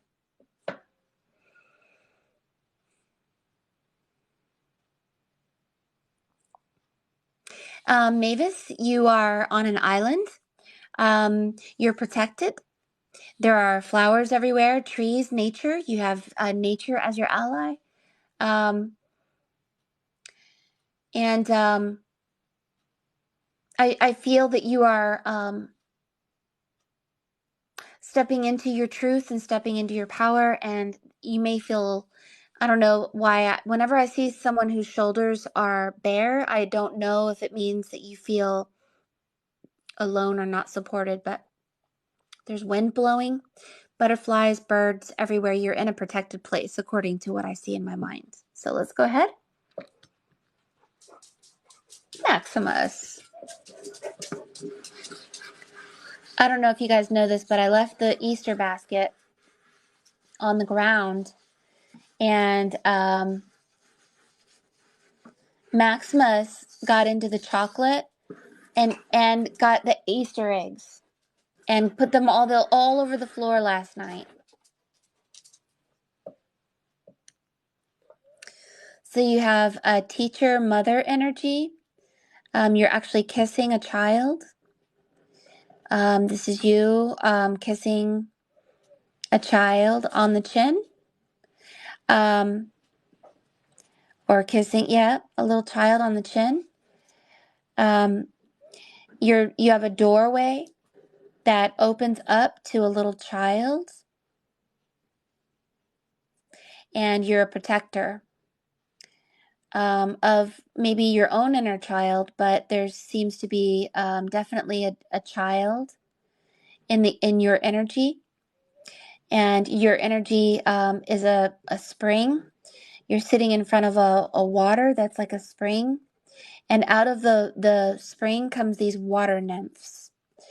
So you have a dragon, and water nymphs are, so you have so many.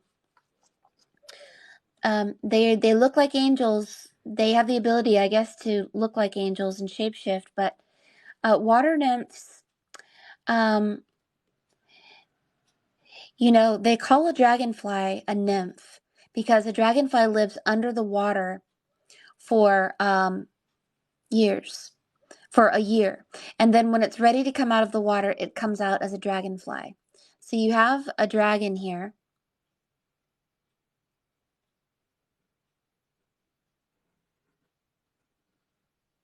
And somehow the dragon and the dragonfly are connected to water and the water nymphs. It's like a water dragon, and it's protecting an egg. And to have a dragon protecting an egg is protecting your power and your energy. You have so many orbs, star energy, so much. But you do have some alien here. And I don't know if they're good or not. I don't know.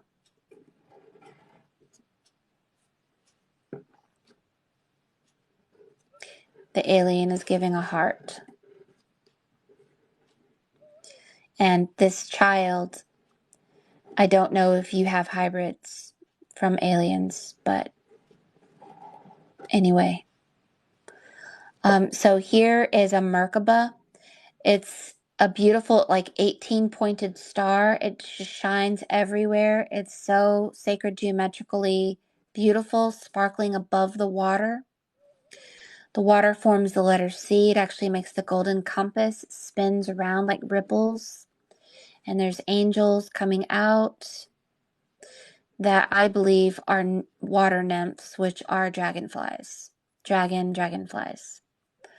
You have a device over your head that looks like a rainbow. It says AM, AM, and like that. And then you have another piece that goes like this, like a rainbow over your head. To be under the rainbow of your head is a protective suggestion that you are being protected for some reason. But you do have a child here, and there may be a possibility that you don't know you can't see that you have a hybrid that this alien is hiding. I'm sorry if this upsets you or disturbs you, but I don't have control over what comes forward. So there's a flame that this alien is holding, and this is the flame of spirit. And anyway, this is a child of yours.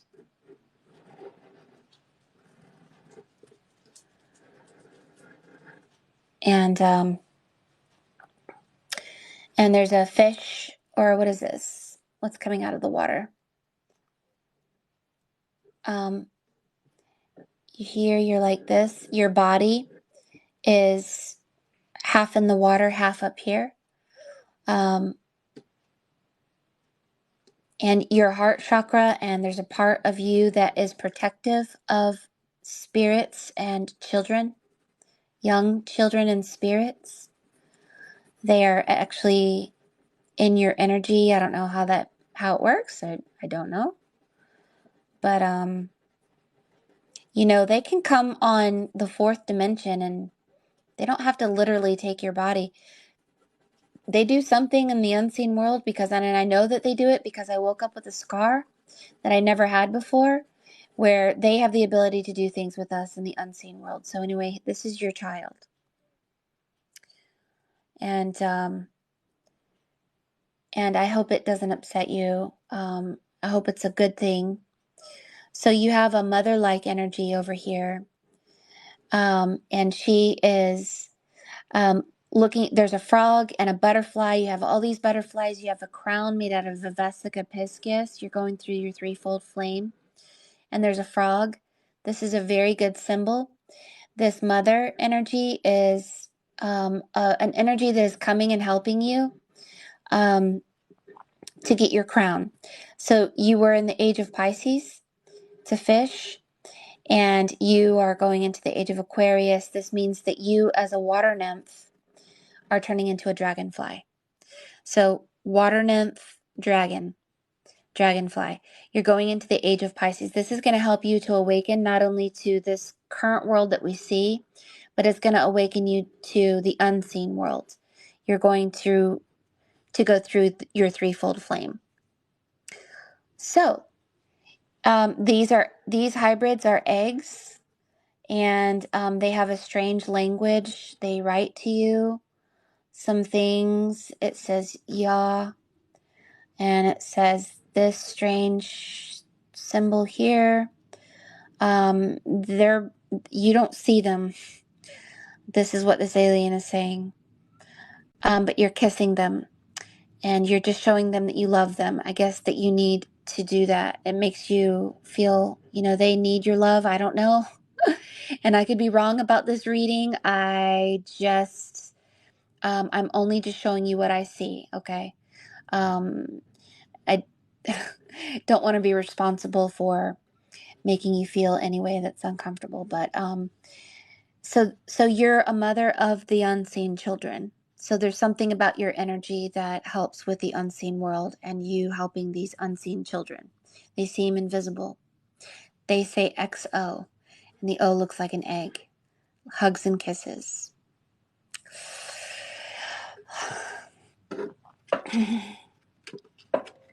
All right, let's see what song Spirit has for you.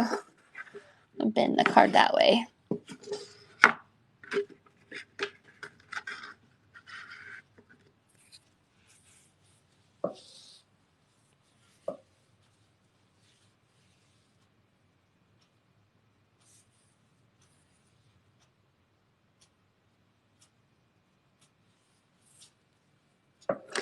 Okay, I don't know. Anytime I hear a song, it could just be me being silly, but this song is for you.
The sun'll come out tomorrow. Bet your bottom dollar that tomorrow there'll be sun. Just thinking about tomorrow clears away the cobwebs and the sorrow till there's none. When I'm stuck with a day that's gray and lonely, I just stick out my chin and grin and say, oh, the sun'll come out tomorrow. I think that the song isn't about this. It's about the chin. I just stick out my chin because this person is sticking out their chin. I just stick out my chin and you're kissing their chin. There's something about that. Something about this child saying I stick out my chin for you to say hello.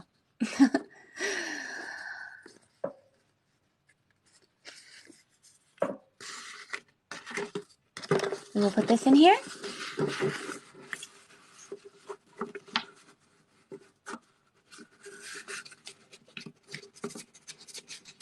And your name. Uh-oh. I lost your name. I can't remember who I'm doing this for now. You'll have to comment.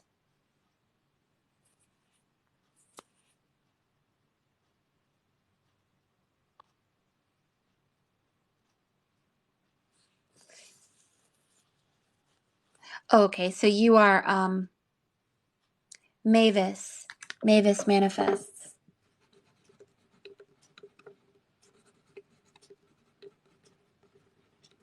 So you'll need to text me an address to send that to you. Whether it's true or not, ask your higher self, because I've seen this before, definitely in many of my readings. As a matter of fact, I did a reading for someone who donated her eggs to the public. She donated her eggs.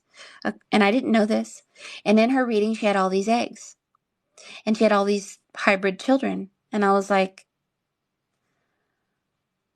I didn't know how to read her piece. I was like, you have alien children, you have hybrid children, or whatever, And I think that they have the ability to do things with women on the unseen realm. I really do.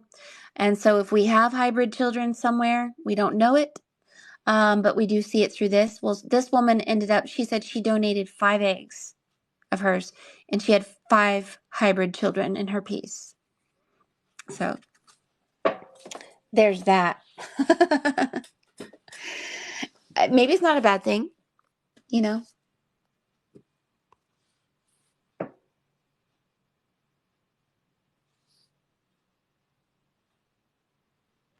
So, True to You says, I know about these kids and they're real and they're not bad beings. Thank you, True to You. I don't know anything about them, but they just so happen to reach out to you to let you know that they exist.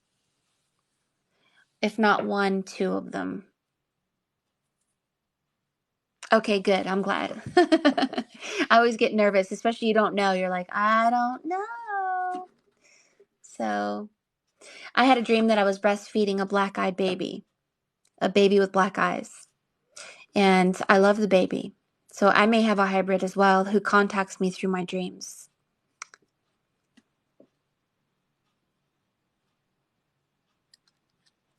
All right, let's do a reading for somebody. You say, I love you. And just make sure that I didn't already give you a free reading. So you have to be a subscriber. Yes, because these are the benefits of being a subscriber. You get presents from me. I send you lots of presents.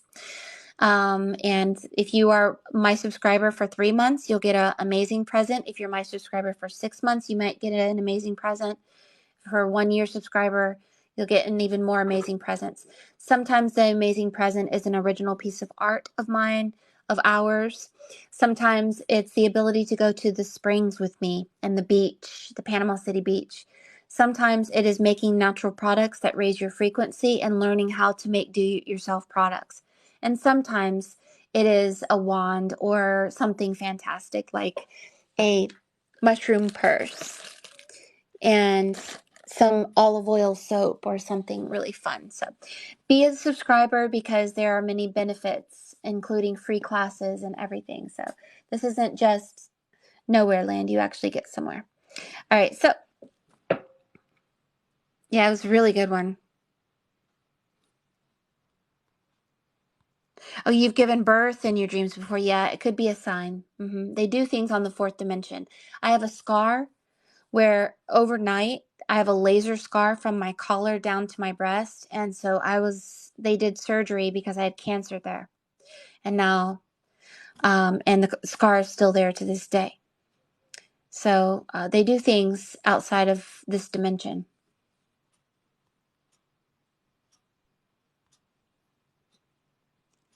Candace. Let me write your name down.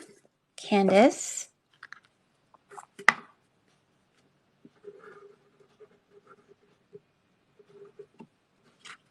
This is a message from your spirit guide to you today. You ready? Let me think about you.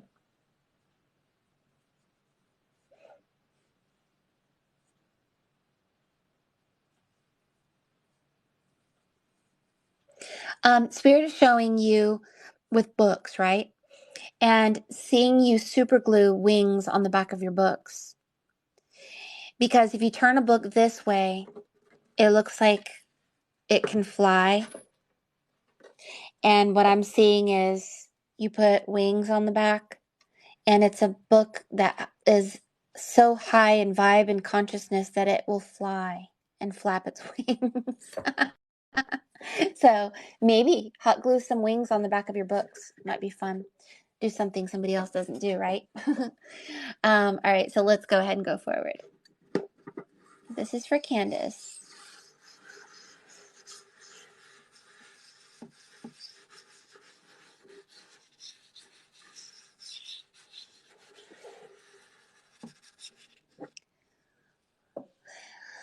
You have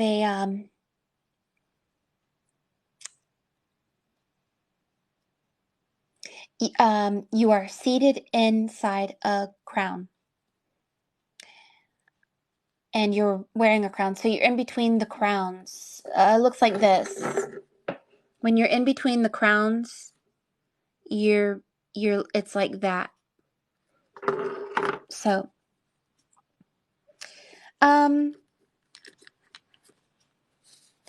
so the image is changing for me.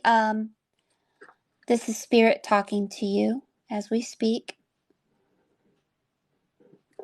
You have a crown on your head. It looks like a diamond or Merkaba.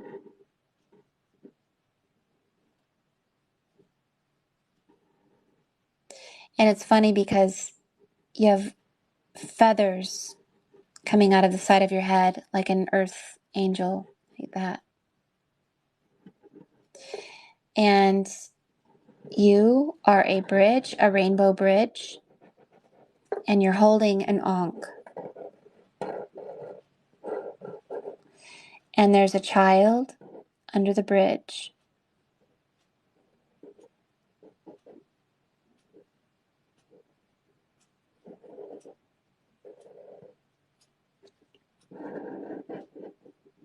And it says M.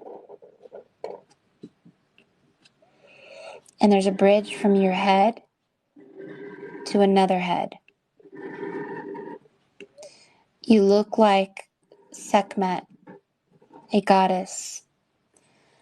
This bridge goes down, and this is a place. You're a bridge. Your energy is a bridge. But you're also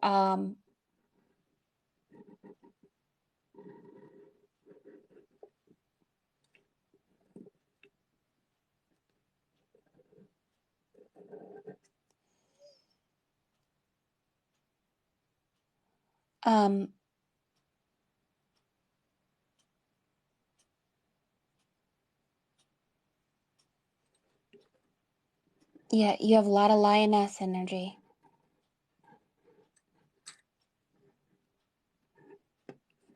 So this is a place. And when you put your hand over the mind of those who are in the matrix, they can bounce their consciousness up through your arm, which looks like a book, into your body. They go up through your mind and into the body of another god.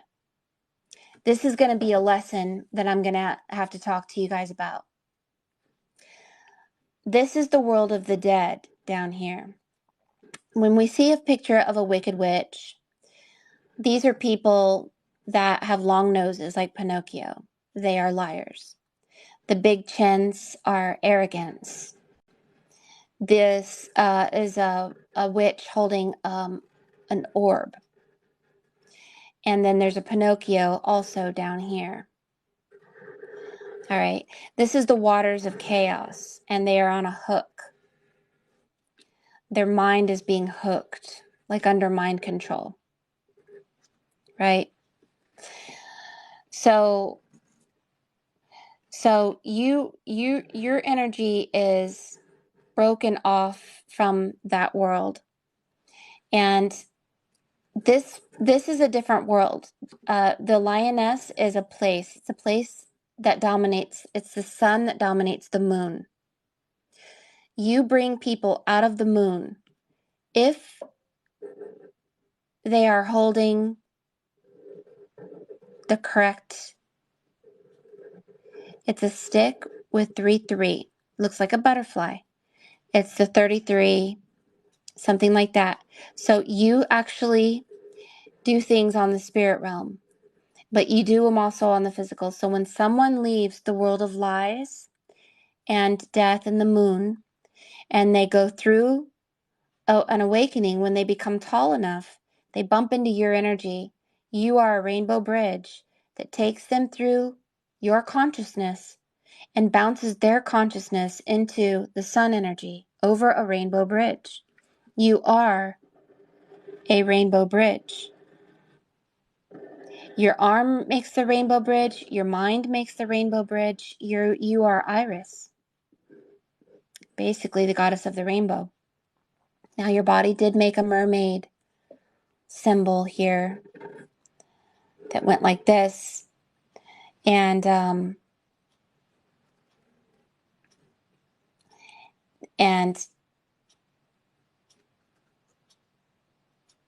so that's the darkness. This is the light. And we grow to a certain precipice, and you are helping young kids, young souls. I don't think mean kids, but young souls make it into the light of the sun. But they cannot go to this new place unless they have grown to that point. It's a very powerful piece. Very powerful.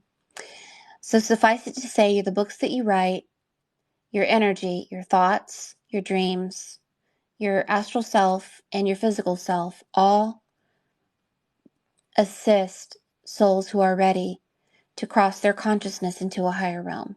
It will happen like a thief in the night. And so many of the symbols in your piece speak a language of the Merkaba, the tetrahedron, which is fire. That's the Holy Spirit above your head. No pupils in the eyes is the eyes of Noah. This means illumination from the inside out. So this is the Holy Grail. The nose, the ears reflects a place. So the animal isn't a animal, it's a place. And so are you. You just don't know it. When people bump into you, they actually have a life shift. So beautiful piece. All right, here we go. Let's see what Spirit has to say to you in a form of a song.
found her diary underneath a tree and started reading about me.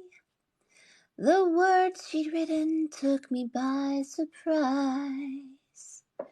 You'd never see it in her eyes.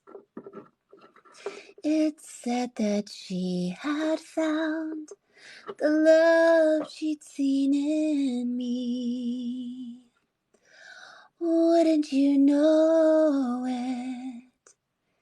She wouldn't show it. And as I run through my mind, I would give to her my life, all the sweet things she could find. Here you go.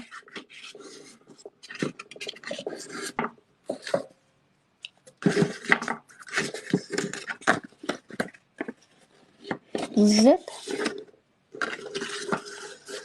Message from our higher self to ourselves.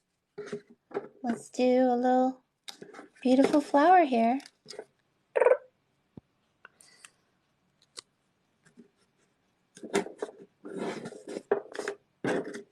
Here we go.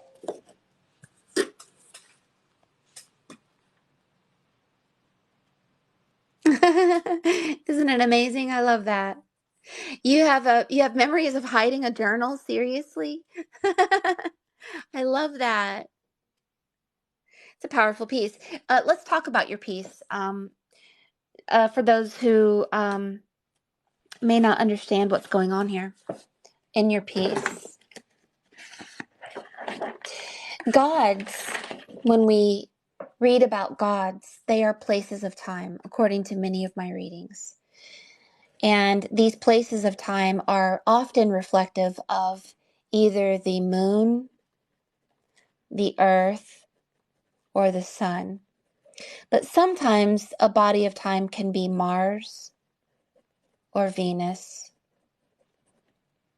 just depending on life or death, male or female, different kind of energies, darkness or light. They are descriptions of the place in which our consciousness is connecting to. So when we are going through the false self, the illusion, it's connected to the moon. The moon has many names. The Babylonian name of the moon was called Sin. And then most cultures name the moon Yah or Yah with an H. But it's also Ah, like Oz. So Oz is a place, the great and mighty Wizard of Oz was the false god. Pull back the curtain and he was kind of a liar. So the false world is the moon, it's darkness, it's ignorance, and we are just flesh when we're here. We do not see God, which is light. We don't see spirit, and we don't hear spirit. We're deaf, blind, and dumb. So when we go into illumination, which is the ray of the sun, it can sound like Yah Shua. Shua is called the ray of the sun, kind of like a rainbow. So Yahshua is the body of light, Christ, that we move through darkness and into the Son of God, which is light. But for the purpose of going into Egyptian mythology, we're going to talk about Oz and Iris. So Oz and Iris makes the name of Osiris. So Osiris, his soul was cut 14 times, and it was split into two worlds, 7 for her, 7 for him. So when we're talking about your piece with the Wicked Witch and the Pinocchio, these are people who have not illuminated themselves with truth. They believe lies. They are arrogant. They listen to their mind. They have not opened their third eye. They have not reached Iris, which is the sun. They have not reached illumination. So each world reflects 7 continents, 7 seas, 7 days in a week, 7 colors to the rainbow, 7 musical notes, 7 metals, 7 wounds of Christ, 7 spirits of God, 7 trumpets, 7 seals, 7 lions in the den with Daniel, 7 locks of Samson's hair, 7 deadly sins, 7 wonders of the world, 7 heavens. It goes on and on. And we went through this body of falseness, untruth, Wicked Witch of the West. I call it the WWW, the World Wide Web, or the Wicked Witch of the West, which is the land of Oz. And this is where we move through darkness and into light. That's all. Once you go through darkness and you're ready to grow your soul into the light, you meet Iris. Iris is the goddess of the rainbow. In Norse mythology, there is the rainbow bridge. And the rainbow bridge is an invisible bridge that takes your consciousness, like a musical note, into another world, a parallel world, like a book. And it happens like a thief in the night. And you begin to see God for the first time, hear God for the first time. You begin to let go of your past, learn how to forgive, step into your power, step into your purpose, and just keep going, baby. And you're not going uphill anymore, you're going downhill. It's like, woohoo! It's like this. Here's the rainbow. You're in the land of Oz. There's a bunch of jerks. Even the apple tree slaps your hand. Nothing's real. The scarecrow's not real. Tin Man's not real. Everything's an illusion. Dominated by the dang Wicked Witch of the West that wants to wear your shoes, meaning they want to control your mind. But if you persist in all efforts and begin to see through your heart, and grow your soul and hear God and speak God and work God, then suddenly you go up the rainbow and you've climbed the mountain, and now you're woohoo! You're going down and things are easy. Now things are starting to click. Now synchronicities are happening. Now power is happening. Now purpose is happening. Now you're meeting people who resonate with you. Now you have the ability to let go and invite. Now you give and receive in such perfect harmony that you are thankful, and you're living in a heaven, and it's an amazing amazing thing. So when you connect dark with light, Oz with Iris, Osiris, this makes the number 14. The number 14 is the Holy Spirit. This means you've gone through a divine marriage of flesh and spirit dominates the flesh. The heart dominates the mind. Illumination dominates darkness. Knowledge dominates ignorance. So it's a wonderful thing. It's wonderful. And so that's what your piece is saying, that you are the epitome of Iris, the goddess of the rainbow, working with the female lioness, which isn't a spirit guide. It is a land of the sun. So it's a great understanding. 14 is your life number. Of course, that's why you're the rainbow bridge, because 14 is the Holy Spirit. So if you're the rainbow bridge, that is the number 14, then the rainbow bridge, you have to be 14 to cross the rainbow bridge. You have to have conquered both of these to even get into your energy. So if you guys want to read Candace's book, her energy will help you. If you feel like you're not in the land of Iris, get her book, and you will grow to the precipice of the rainbow bridge, crossing the bridge into a world of purpose and power, balanced and truth. Can you feel it? I can.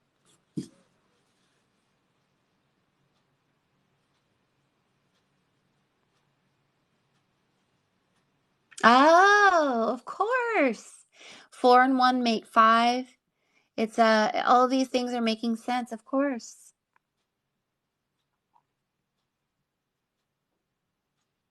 You're so welcome. You guys are so amazing. You live at 777, and 14 is your life number, of course. My partner asked if he had conversations with God and had never heard of the book. Oh yeah, Conversations with God was a really great book.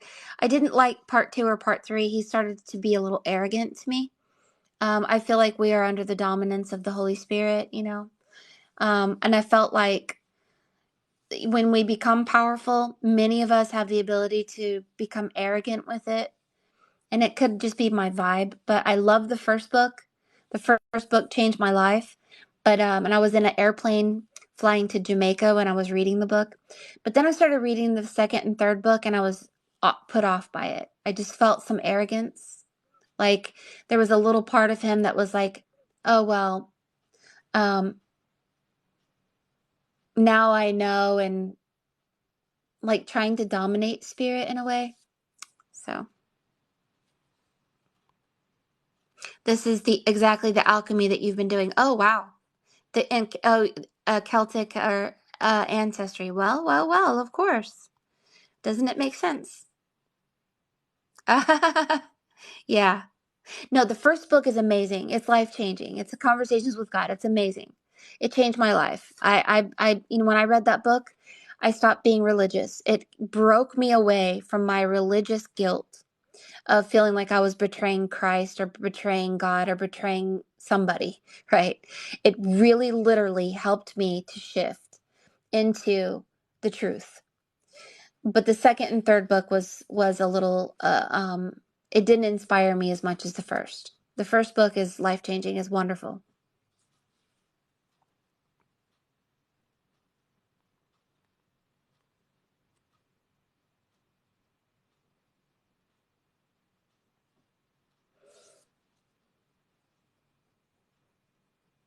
No, don't hide your shine. Don't hide your light under a bushel.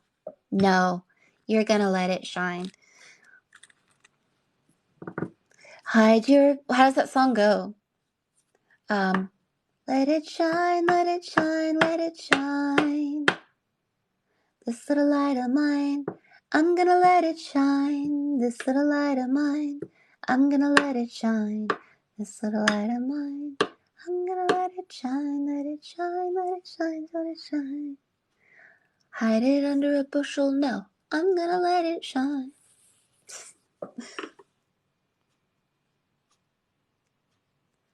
Oh, yes. Source always guides your books and guides our words and guides everything. That's why I always say this art is not mine. My voice is not mine. The songs that I write are not mine. They are yours. They are ours. We are all part of the body of truth and life and sun energy and whatever. We're all, if I really want to, we're all powerful. And we're all under the supervision and dominance of spirit. And those of us who obey it, there's no difference between you and me. We're all helping each other. When we tap into each other, we get downloads. And so it's an amazing time to be alive. Hey, you want to be a better artist? Telepathically connect with Leonardo da Vinci. He's not dead. He's still alive. Say, hey, Leonardo, let me be a better artist. And then you'll get his downloads. Bam. This is the allegory of the Isaac Newton sitting up against the apple tree. Think of truth and you'll get it. And you can tap into Whitney Houston, become a better singer, tap into whomever, just be careful. You don't want to tap into someone who is a jerk. Oh, she sang that on Monday. Oh, I love that. You guys are so cute. Oh, you guys are amazing. All right, guys. Well, thank you for being here. We did 3 free readings today, and we had a live with my daughter earlier today. My daughter, she's 21, and we had a very long discussion about how parents sabotage a child's freedom and power and truth. And we talked about how to identify the children and the parents and how to become a better parent and how to protect ourselves. So if you missed that conversation with my daughter earlier, go to my YouTube channel, Mary Moses Art, and you can re-listen to how to understand, especially in the Western world, the um, imbalance that children have with their parents and how to balance yourself by going back to your original destiny, rescue your inner child, and obliviate the pain. So make sure not to miss out on that. And my daughter and I are going to go live every Thursday to talk about mommy, daddy, mommy, child. This is the good mommy, the bad mommy, the good child, the bad child, whatever it is you're experiencing, we're going live. and my daughter will be there talking about her experience. I'll talk about mine if you want to come live with us and talk about your experience. What we want to do in this reading is to move us away from shame and blame, obliviate our past, rescue our inner child before their heart was broken, take ourselves into a new world where we don't look back. It's very difficult to do, but we're going to do it together. All right? So don't miss out. I'll make a video on it. Saturdays are John. This Saturday at 2 o'clock, John says he has something absolutely mind-blowing to tell you and wants you guys to watch his video and to get into rooms. And he has a piece of paper he wants you to print out before we go to class. And he's going to teach you how to fly, basically. And then on Mondays, we have Mother Monday. This is with Stephanie. If you have inner child's things that you want to discuss with us, we're going to just have a discussion about healing that inner child. And then Thursday is going to be my daughter talking about this world that we live in and how to watch out for the narcissistic mother and how to avoid putting yourself in a position to adopt their negative energies so that you don't become like them and you can heal also. So we have Saturday, Thursday, and Monday classes coming about. And Queen Karma and I are also talking about opening up classes for you guys as well. Maybe under a different idea or a different umbrella. We'll just let Divine Spirit bring these ideas for us so that we can all have a voice and we can all teach what we know to help us pull us up to that rainbow bridge and cross it fully and never look back. Never, never, never. I love you guys. Next week, we're going to be going to the springs. We're going to be going to the beach. We're going to be talking to water and trees. Be there. Love me as I love you in divine balance. And hopefully we'll have fun. All right. So there will be no readings as far as scheduled readings. I will give free readings to you guys. We will be going out in nature and we will be playing with nature. We will be making things and just doing things. Okay. So it will be shifted. And then after that week, I will turn my readings back on, but we are taking a break because I'm going to go see Teresa Caputo in Pensacola on Sunday. So I can't wait to see another psychic medium that I admire. So you guys have a wonderful evening and we will see you guys again tomorrow. Bye-bye.